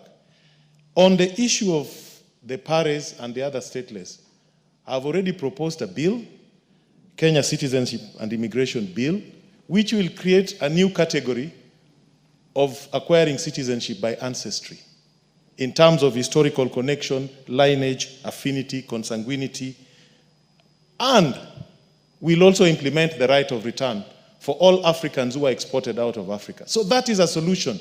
What this House should do is to support that. The second thing, the idea of IDs. Already I've proposed a bill, Registration of Persons Amendment Bill, that will enable students to get ID cards and voter cards while they are still in school. This afternoon, we reiterated what we said in Naivasha, that we should prioritize members' bills. All these solutions are amongst us here. It is up to us to actualize the solutions. So I would plead and give the Wapare people assurance that at least in this House, there'll be a solution. They'll not be stateless. We will pass this bill and they will get the citizenship. In fact, I know Wapares very well. There's a famous joke in Tanzania, not to demean anybody, but they like to say, you know, my mother was from there. If you have money and you want to send it to your mother in the village, if you give it to Ampare, it will get to your mother. If you give it to Amchaga, it will not get there. But if you have a beautiful sister-in-law and you ask Amchaga to escort her to your mother, she will reach there. With Wapare, she will not reach. Thank you very much, Honorable Speaker. Yes, Benja.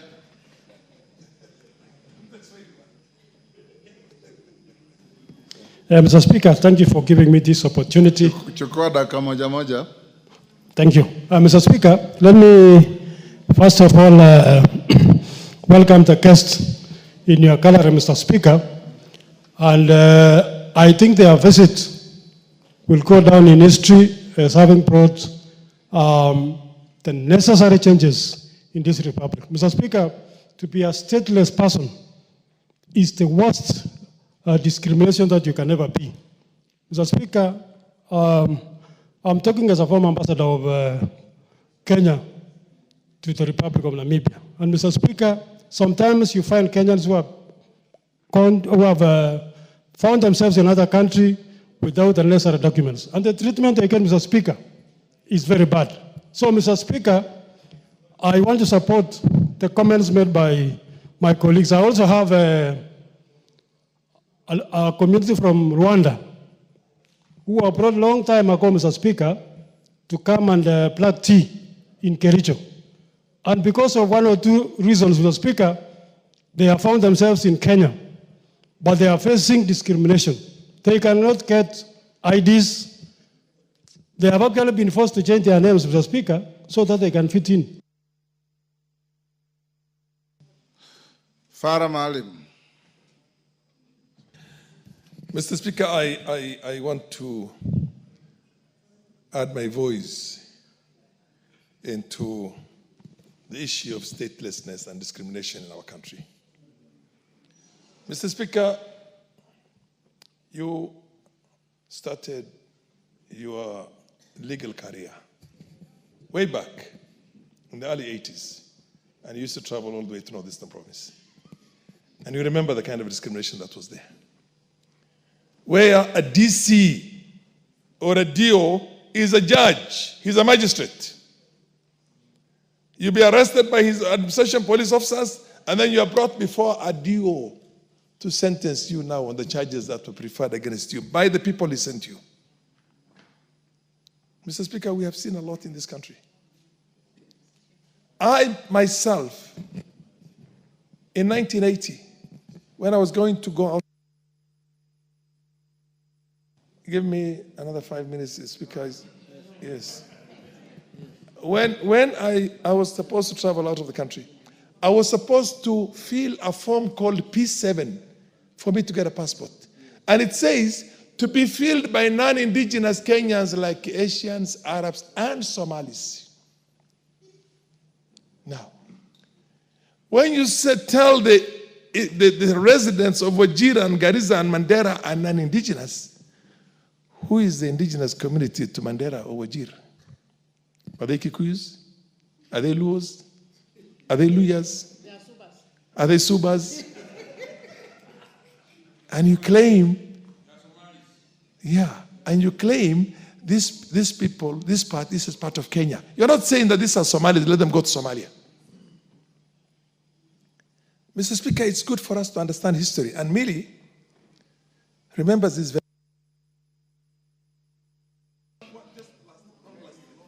Give him 1 minute. Finish up. Mr. Speaker, the DRC has suffered more than 6 million people dead. That problem started with the Banyamulenge, if you remember very well, when Mobutu Sese Seko said, you are not Zairwa, you are not Congolese. Go to Rwanda because you look like the Tutsis of Rwanda. And they went to war. And that war is still going on right now. The M23 you're hearing about is as a result of the problem that started that time. 100,000 people who are discriminated can destroy a nation of 60 million. Wapare don't have any other country. Let them be given their citizenship. Let's protect our country and our nationals. Because nobody is going to accept to be discriminated against. Natembeya belongs somewhere else. He does not belong to Kenya, by the way. And his ideas are crooked. Awacha akimbia mahali ingine. Atoke hapa. Mayaka, 1 minute. Asante sana Mheshimiwa Spika kwa fursa hii ili nijiunge na wabunge wenzangu kuwakaribisha wenzetu kutoka Pare katika bunge hili na kuwahimiza wajisikie huru, wajisikie nyumbani.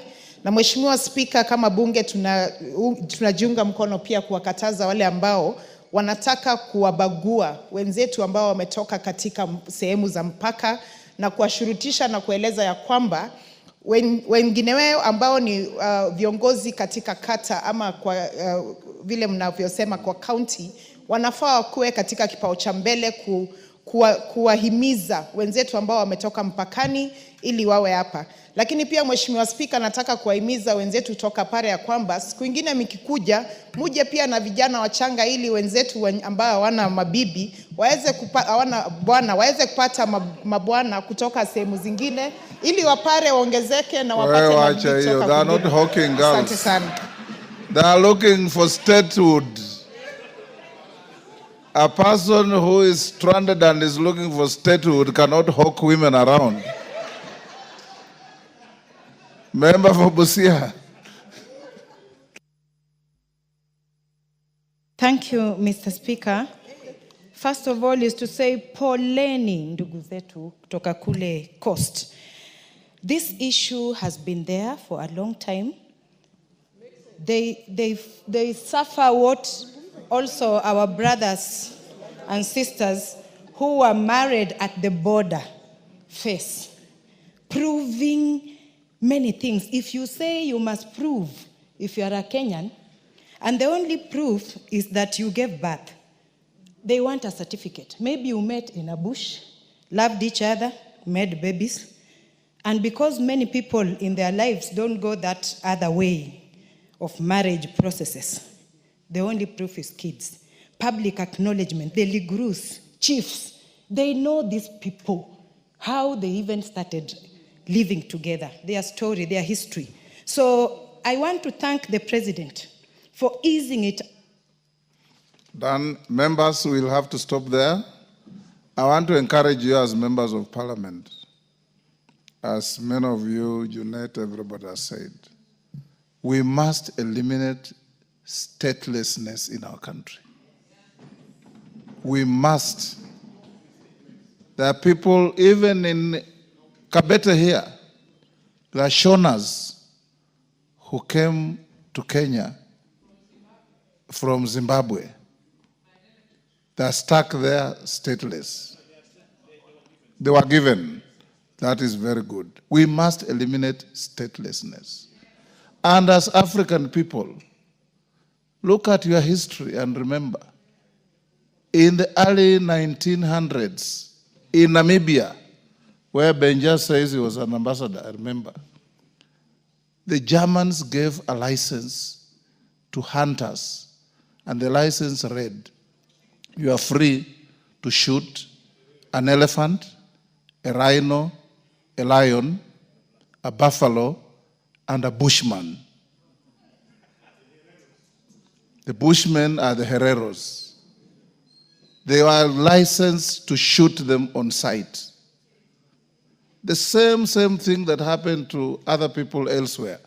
We as Africans must love each other regardless. Whether an African found himself here from Senegal, or from Sudan, or from Ethiopia, or from anywhere, they are our brothers and sisters, and there is no right for them to be stateless. And as members of Parliament, live to this billing. Young Bwire brought a petition. The petition committee should expedite it.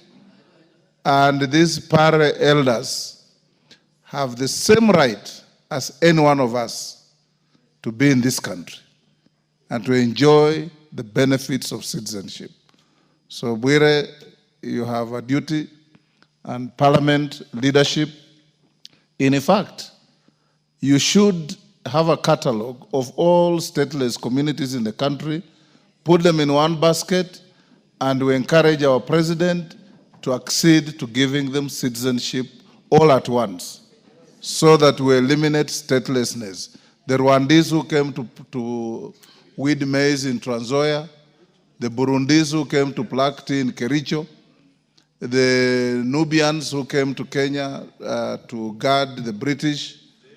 They brought you Nubian gin, the forerunner to Changa, which many of you enjoy, and many other things. Let's call the next order. Order number 8, motion, consideration of nominees to 31 National Government Constituencies Development Fund committees. As I invite Sirma to move that motion, it's a very quick motion. Move second, I don't think there's much to debate there. I want to advise the House that order number 10 is stood down to tomorrow afternoon. I'll invite Honorable Junet to say something to that so that you understand why I'm stepping it down. Junet and Baya, I'll give you 2 minutes each. Then Sirma will move his motion. The county government's additional allocations bill is being stepped down on the understanding that you had in the morning, and as leaders, you have a duty to tell the House. Yes, Junet, start. 2 minutes.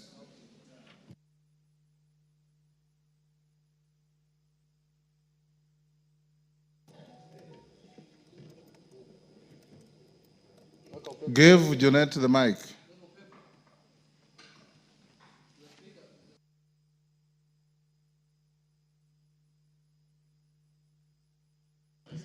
Hello.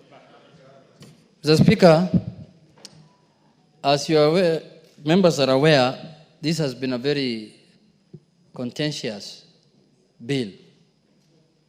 And this morning, yesterday, after the quorum was raised by none other than myself, the Speaker called for a meeting at his office with the leadership of Parliament, and we discussed the matter at length with the Speaker, and then he invited the Council of Governors to a meeting today, 8 in the morning, which was attended by all the leadership in Parliament, Honorable Baya, Honorable Mili, and Honorable Osoro, and other members, and the Budget Committee Chair.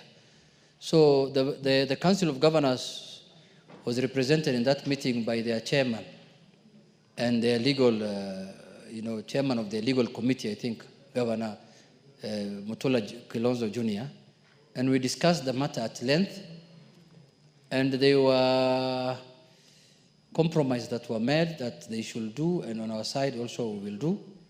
And one of the issues that we agreed was that the matter that is in court, the matter that is pending in court, was, I think, coming up for judgment on 28th. So we agreed in the meeting that that judgment should be arrested, should be pended. In law, the Speaker advises me, it's called you stay the judgment, so that we can engage constructively on this matter of RMLF. And once that judgment is stayed, on our part also as a House, we now pass the bill. Because the bill does not contain RLMF also, it majorly contains donor-funded projects and those kind of things. So if a consent is filed in court between the two parties to stay the judgment, and that consent is filed in court, then we can pass the bill so that also the donor funding can go to the counties. So that is what we agreed this morning, and that is what is being implemented. And we hope that by end of business today, that should end. And then tomorrow now we can go back to business of the House and bring back the bill on the order paper. But my last issue, Mr. Speaker, is, Mr. Speaker, no one in the country, whether governors or any leadership or even the citizenry, should never think that this House is opposed to devolution.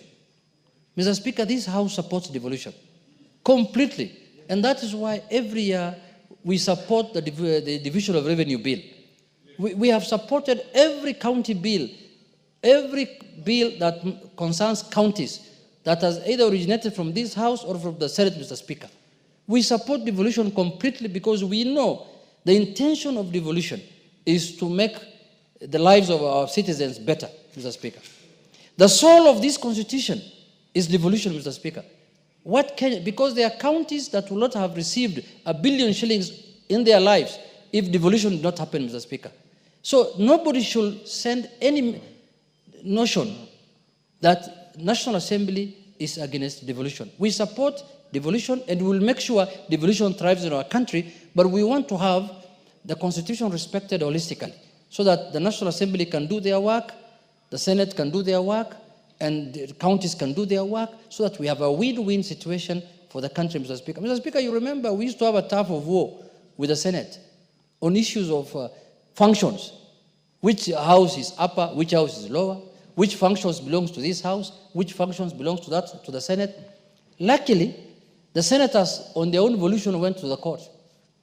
They filed a case to nullify 23 statutes that was passed by this House, Mr. Speaker. And they went to the High Court. I think they lost in the High Court. They went to the Court of Appeal. They lost in the Court of Appeal. Then they went to the Supreme Court. And in the end, Supreme Court rendered a judgment 3 weeks ago. And it brought clarity that the functions of the Senate is this, and the function of the National Assembly, there is no ambiguity anymore. The issue of money bills have been sorted. The Supreme Court, in its own ruling, said that money bill is in the domain of the National Assembly. It cannot originate from the Senate. They have said it cannot originate anywhere else. It cannot originate anywhere else. My teacher is teaching me, who is the Speaker, other than the National Assembly. Yes. It is saying that bills concerning counties can originate from the National Assembly and can as well originate from the Senate, Mr. Speaker. It has also said national government CDF is not unconstitutional. It is constitutional. It is said that the National Assembly almost described the National Assembly as the upper house because of the powers that the Supreme Court has declared. It's not my own making. The ruling is in public, Mr. Speaker. It's a judgment, not a ruling. A judgment, yes. The judgment is in public. Anybody can access it. Anybody can read it. It's no longer secret. So, Mr. Speaker, even this county government issue can go to the Supreme Court. And I'm sure the Supreme Court will say that this is the position. So please, we want to develop our country. We want to support devolution. We want to support all institutions of this country to function in accordance with the Constitution. So nobody should badmouth the National Assembly. Nobody should say the National Assembly is doing anything wrong or it's an affront to the devolution, Mr. Speaker. With those few remarks, Mr. Speaker, that is the position of the National Assembly. Owen. Thank you, Honorable Speaker. Honorable Speaker, I want to thank you for taking leadership in this matter, and also thank the leaders of the National Assembly, Junet, Mili, the Chairman of Budget, Osoro, and myself, who sat in that meeting in the morning, to actually come up with resolutions that take a firm position that everybody should respect their positions. One, Honorable Speaker, I want to reiterate the sentiments of the Honorable Junet. As a House, we support devolution. And we'll go out all our way to ensure that devolution works. But Honorable Speaker, that should not be used to twist the National Assembly. That, probably the National Assembly does not support devolution. We support devolution, but that should not be used to twist us. One of the things, Honorable Speaker, was that this case must be arrested. That's the word that was used, arrested, so that a judgment does not ensue, so that we can deal with the the bill that is before us. Yes.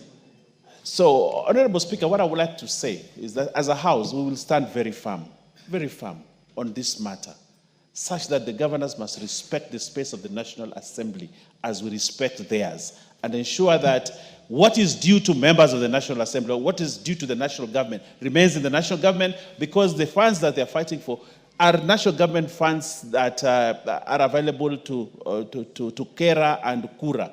And therefore, Honorable Speaker, what I would like to reiterate the position. I know yesterday members felt very aggrieved, but I think the leadership of the House will protect the members of this House and ensure that what they will require as funds for roads will still remain there. Honorable Speaker, lastly, Honorable Speaker, I would like to say this, that the governors have for a long time tried to poke holes to get much more every time. And I think it's time that we rested this matter. We pass a law, they go to court. NGCF, they want to go to court. I think it's time that they stopped doing that to ensure that we have a smooth country and everybody remains on his lane and everybody does the functions that they have been given to do. We wish the governors well.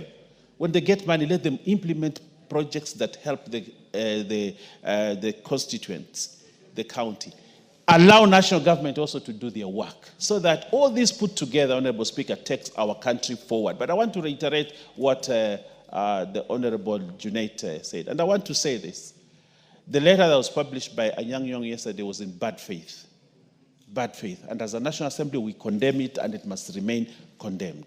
And every governor there must take their position as it is and do their work instead of spending a lot of time trying to do things that are necessary. I thank you, Honorable Speaker. Now, Musa Sirma, you can move the motion at Order 8.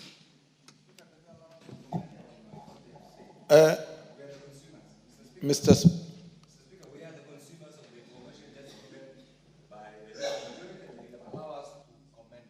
I don't want to open debate on it. They are your leaders. You should trust them.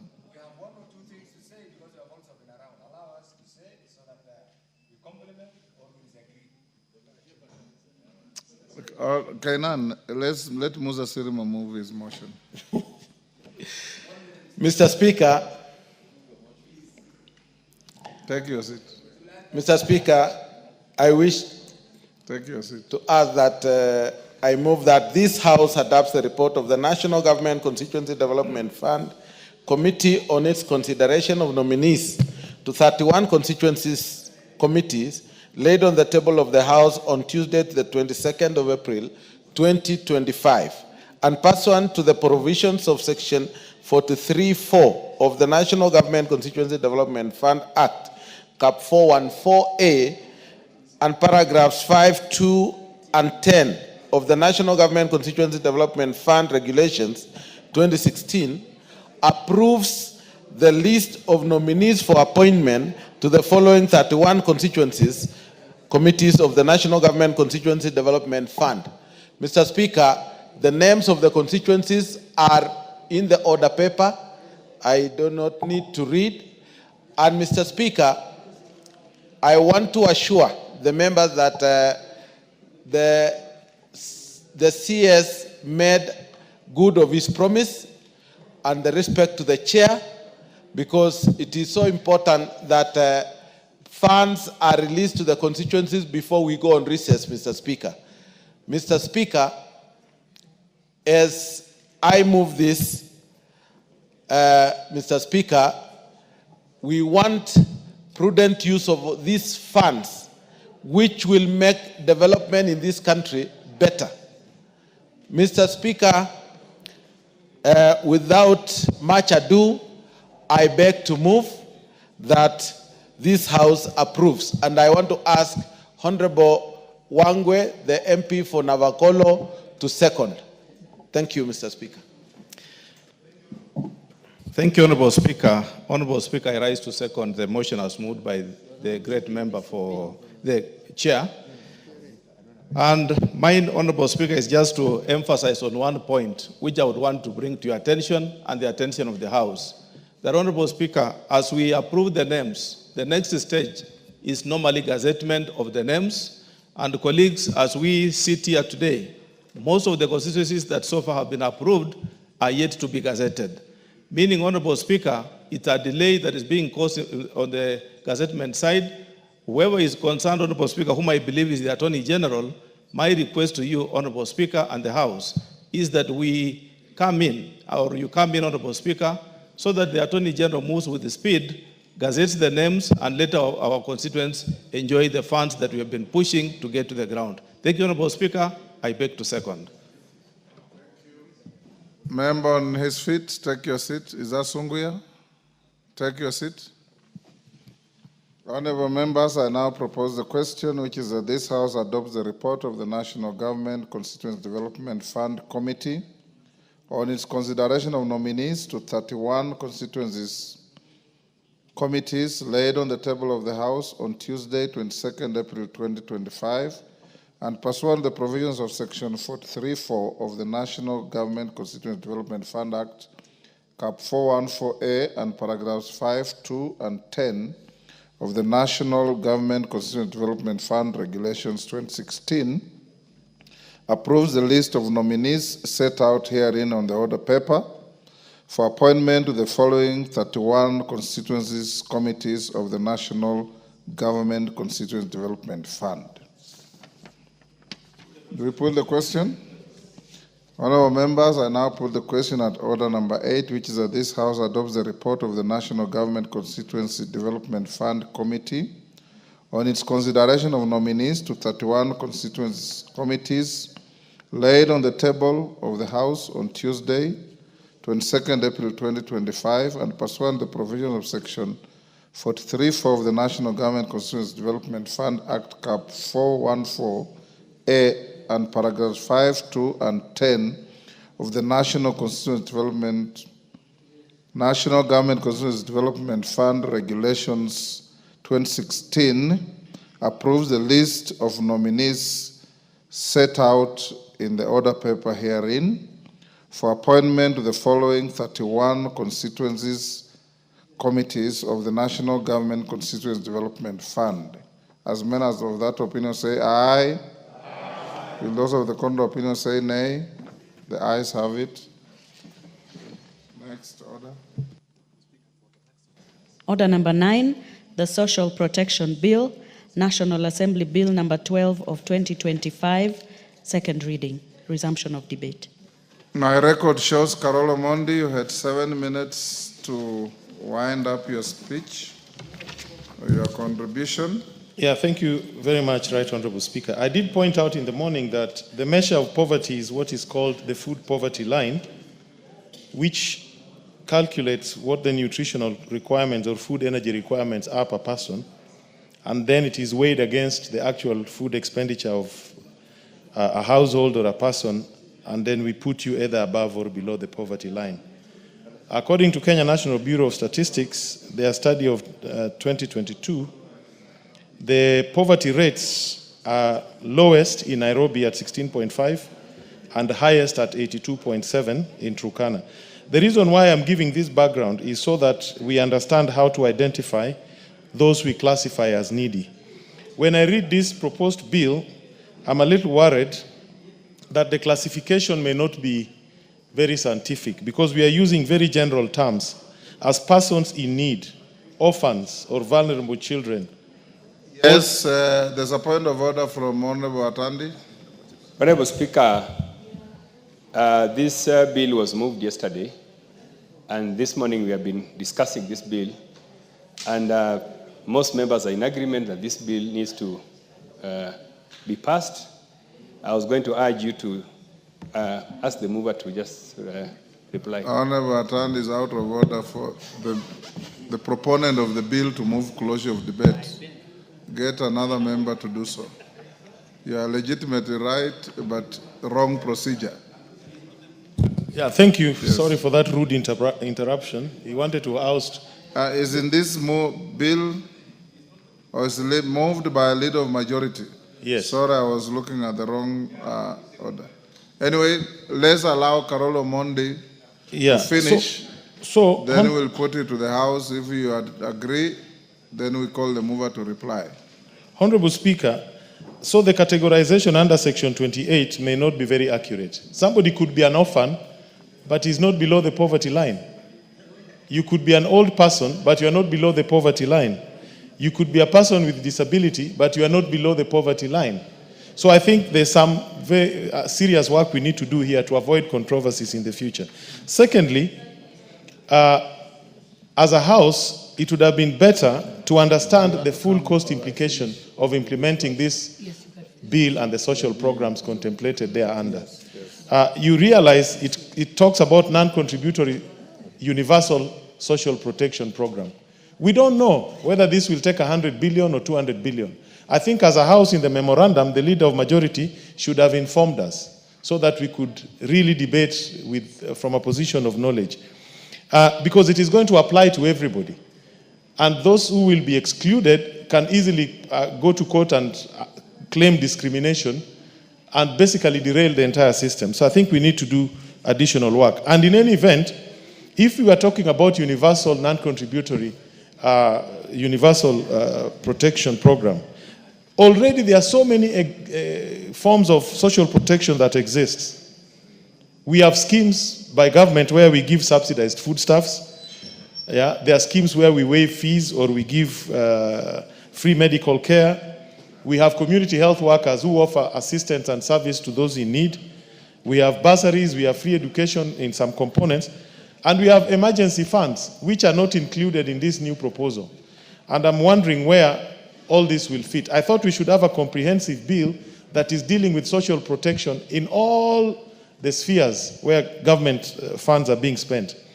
But also, if you look at Section 31, Honorable Speaker, we are being told that the authority or the board that is being proposed to be established will conduct an assessment to verify whether applicants are eligible, or in other words, if they are in need and are eligible for protection. In a country where over 50% are below the poverty line, I mean, what kind of bureaucracy are we going to create that can assess all applications? Is this really practical? I'm just wondering how this monster will function, where you are being told in Turkana the poverty prevalence is 82.7% of the population. How many forms will they have, or what system will they have to help us do this assessment? Mr. Speaker, I understand very well that this is part of the conditionalities in our relationship with the World Bank, but I think it is better we do good work and improve on this bill so that we don't create a monster that will not work, will just create acrimony in society, and eventually will be a conduit for corruption. I think we really need to do a lot of work. Thank you, Honorable Speaker. Yes, I'll give Timothy Kipchumba as the last contributor. For Tim, you'll have 5 minutes. Then we can ask the House if we can call the mover to reply. Thank you, Honorable Speaker. Honorable Speaker, I rise to support the letter, the intent, and the purpose of this very progressive piece of legislation. Honorable Speaker, this bill collapses the Social Assistance Act. Actually, it says when it is passed, it repeals the Social Assistance Act, which, in my opinion, had a lot of loopholes. So, Honorable Speaker, these are very progressive piece of legislation that as a House, we should be able to support. Honorable Speaker, this bill addresses the issue of second generation rights, that is social and economic rights. Honorable Speaker, those are rights that are provided for by the Constitution, and therefore we cannot ignore as a nation. Honorable Speaker, if you read clause 28.3 of this bill, it actually widens the scope of those who are entitled to social assistance and financial assistance at the age that they attain. Honorable Speaker, it expands that scope to include orphans and vulnerable children, poor old members of society, persons with disabilities, persons in extreme poverty, and persons affected by shocks. Honorable Speaker, that category of persons were not able to be assisted under the Social Assistance Act, which shall now be repealed once this progressive piece of legislation is passed. Honorable Speaker, apart from that, if you read clause 30 of this bill, it also includes a category, a very special category of non-Kenyan citizens in an emergency situation. Honorable Speaker, there has been a challenge on how to handle non-citizens who have an emergency in this country, and I believe that this bill, once it is passed, that category of people has been provided for and therefore will be subject to assistance. Honorable Speaker, of great importance is, if you look at part 4 on the issue of offenses, Honorable Speaker, for the first time, many vulnerable people have been conned or have been the subject of fraud by people who collect money on their behalf, pretending that they are the ones who are entitled to it. I've read, Honorable Speaker, clause 45 on the issue of fraud, which provides that any person who defrauds the board or conspires or aids or abets another person to defraud the board commits an offense and shall be subject, and on conviction shall be liable to a fine not exceeding 2 million shillings or to imprisonment for a term not exceeding 5 years. Honorable Speaker, that provision was not there is not there under the current Social Assistance Act. So, Honorable Speaker, that is, for me, it is a progressive provision under this particular statute which will be able to assist or to curb the issue of fraud. Finally, Honorable Speaker, in terms of transition, under Part 6, there is a provision on repeal savings and transition provisions. Honorable Speaker, since we are repealing the Social Assistance Act and replacing with this the Social Protection Bill of 2015, it provides very clearly that any person who immediately before the coming into force of this act was an officer or member of staff of the Directorate of Social Assistance of the National Social Protection Secretariat, not being under a notice of dismissal or resignation, shall upon commencement of this act become an officer of the board. Honorable Speaker, many other times as a House that we've passed legislations that have ignored the issue of transition. Honorable Speaker, remember the issue of SHA. We passed a bill here, but we were not very clear on the issue of transition, such that officers from NHIF would have been taken to work under SHA. But because there was no clear transition provisions, those officers who are under NHIF were not transitioned to SHA. So, Honorable Speaker, this is progressive because officers or any person who had been appointed to work under the Social Assistance Act that we shall repeal shall now work under this particular statute. So, Honorable Speaker, I submit, I second this bill, and I urge the House to proceed to pass this particular piece of legislation. Thank you, Honorable Speaker. Thank you, members. Order Mawade, take a seat. Following the request by the Honorable Atande, I now put the question to the House that the mover be called upon to reply. As members of that opinion say aye. Aye. Those of the contrary opinion say nay. The ayes have it. Mover.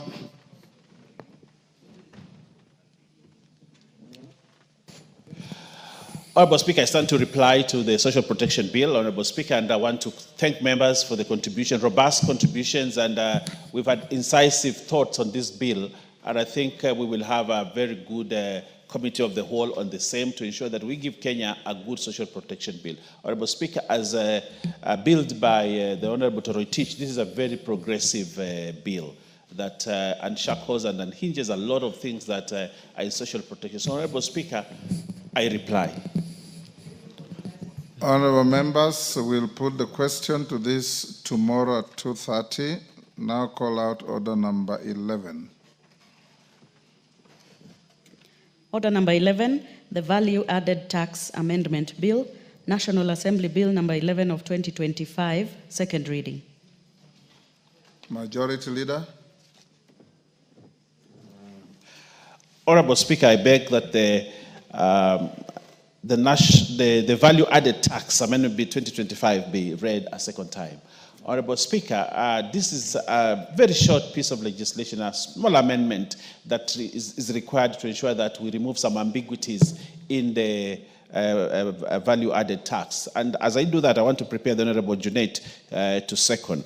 Honorable Speaker, this bill just needs to do a small thing, and I want to do that. What it wants to do is that to amend the value-added tax. The bill amends the first schedule in paragraph 146 of Part 1 to remove ambiguity caused by the use of the words after this date.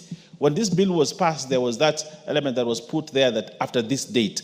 This created ambiguity in such a way that it was not clear which date the bill would take effect. And because of that, therefore, we want to substitute that small bit with the exact date of when the bill takes effect. So, Honorable Speaker, during the implementation of the Tax Laws Amendment 24, it became evident that the changes introduced ambiguity.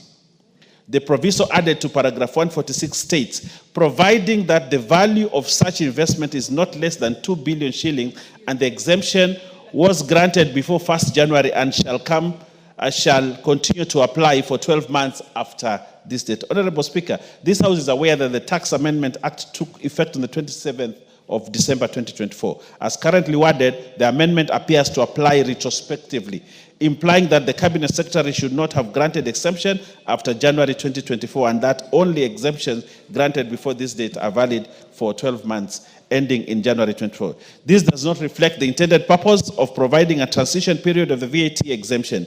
Instead, it inadvertently suggests that the Cabinet Secretary acted contrary to the law by granting exceptions through 2024. Despite the law at the time permitting such grants. Honorable Speaker, so what are we doing in this law? Honorable Speaker, if you look at the law, therefore, what we are trying to amend is this, that the first schedule to the value-added tax is amended in paragraph 146 of part 1 by deleting the words 12 months after this date and substituting, therefore, the words 12 months from the date of commencement of this act.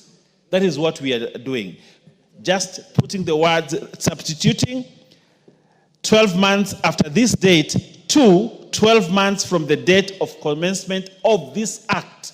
And that is what we are doing, Honorable Speaker, in this small amendment. And therefore, I don't want to belabor the point. It is straightforward what we want to do as a parliament, and we should not take a lot of time. I want to request the Honorable Junet Mohammed to second, and after secondment, 1, 2, 3 contributions, and we call the mover to reply, and we go ahead, Honorable Speaker. No, I'm just making a suggestion in my contribution. Honorable Speaker, the Honorable Junet.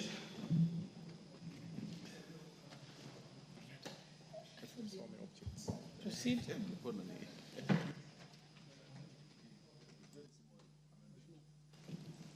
Honorable Junet, you may proceed. Thank you, Madam Speaker. Madam Speaker, I stand to second the bill on the VAT Amendment Act, Madam Speaker. Madam Speaker, this is a very small amendment rectifying what happened in the tax amendment laws that we passed in December. It's a very controversial one, but Madam Speaker, is also a necessity because it is helping manufacturing, big investors who have, who has put faith and decided to take risk in investing in our country, Madam Speaker. So it is part of the incentives that is being offered to big investors who have invested huge sums of money so that they can put up industry in our country. Madam Speaker, manufacturing is not doing very well in the country at the moment. It's at 3%. So with these kind of incentives, we expect manufacturers to be enticed so that they can put more money to create jobs for our people. So, Madam Speaker, with those few remarks, I second.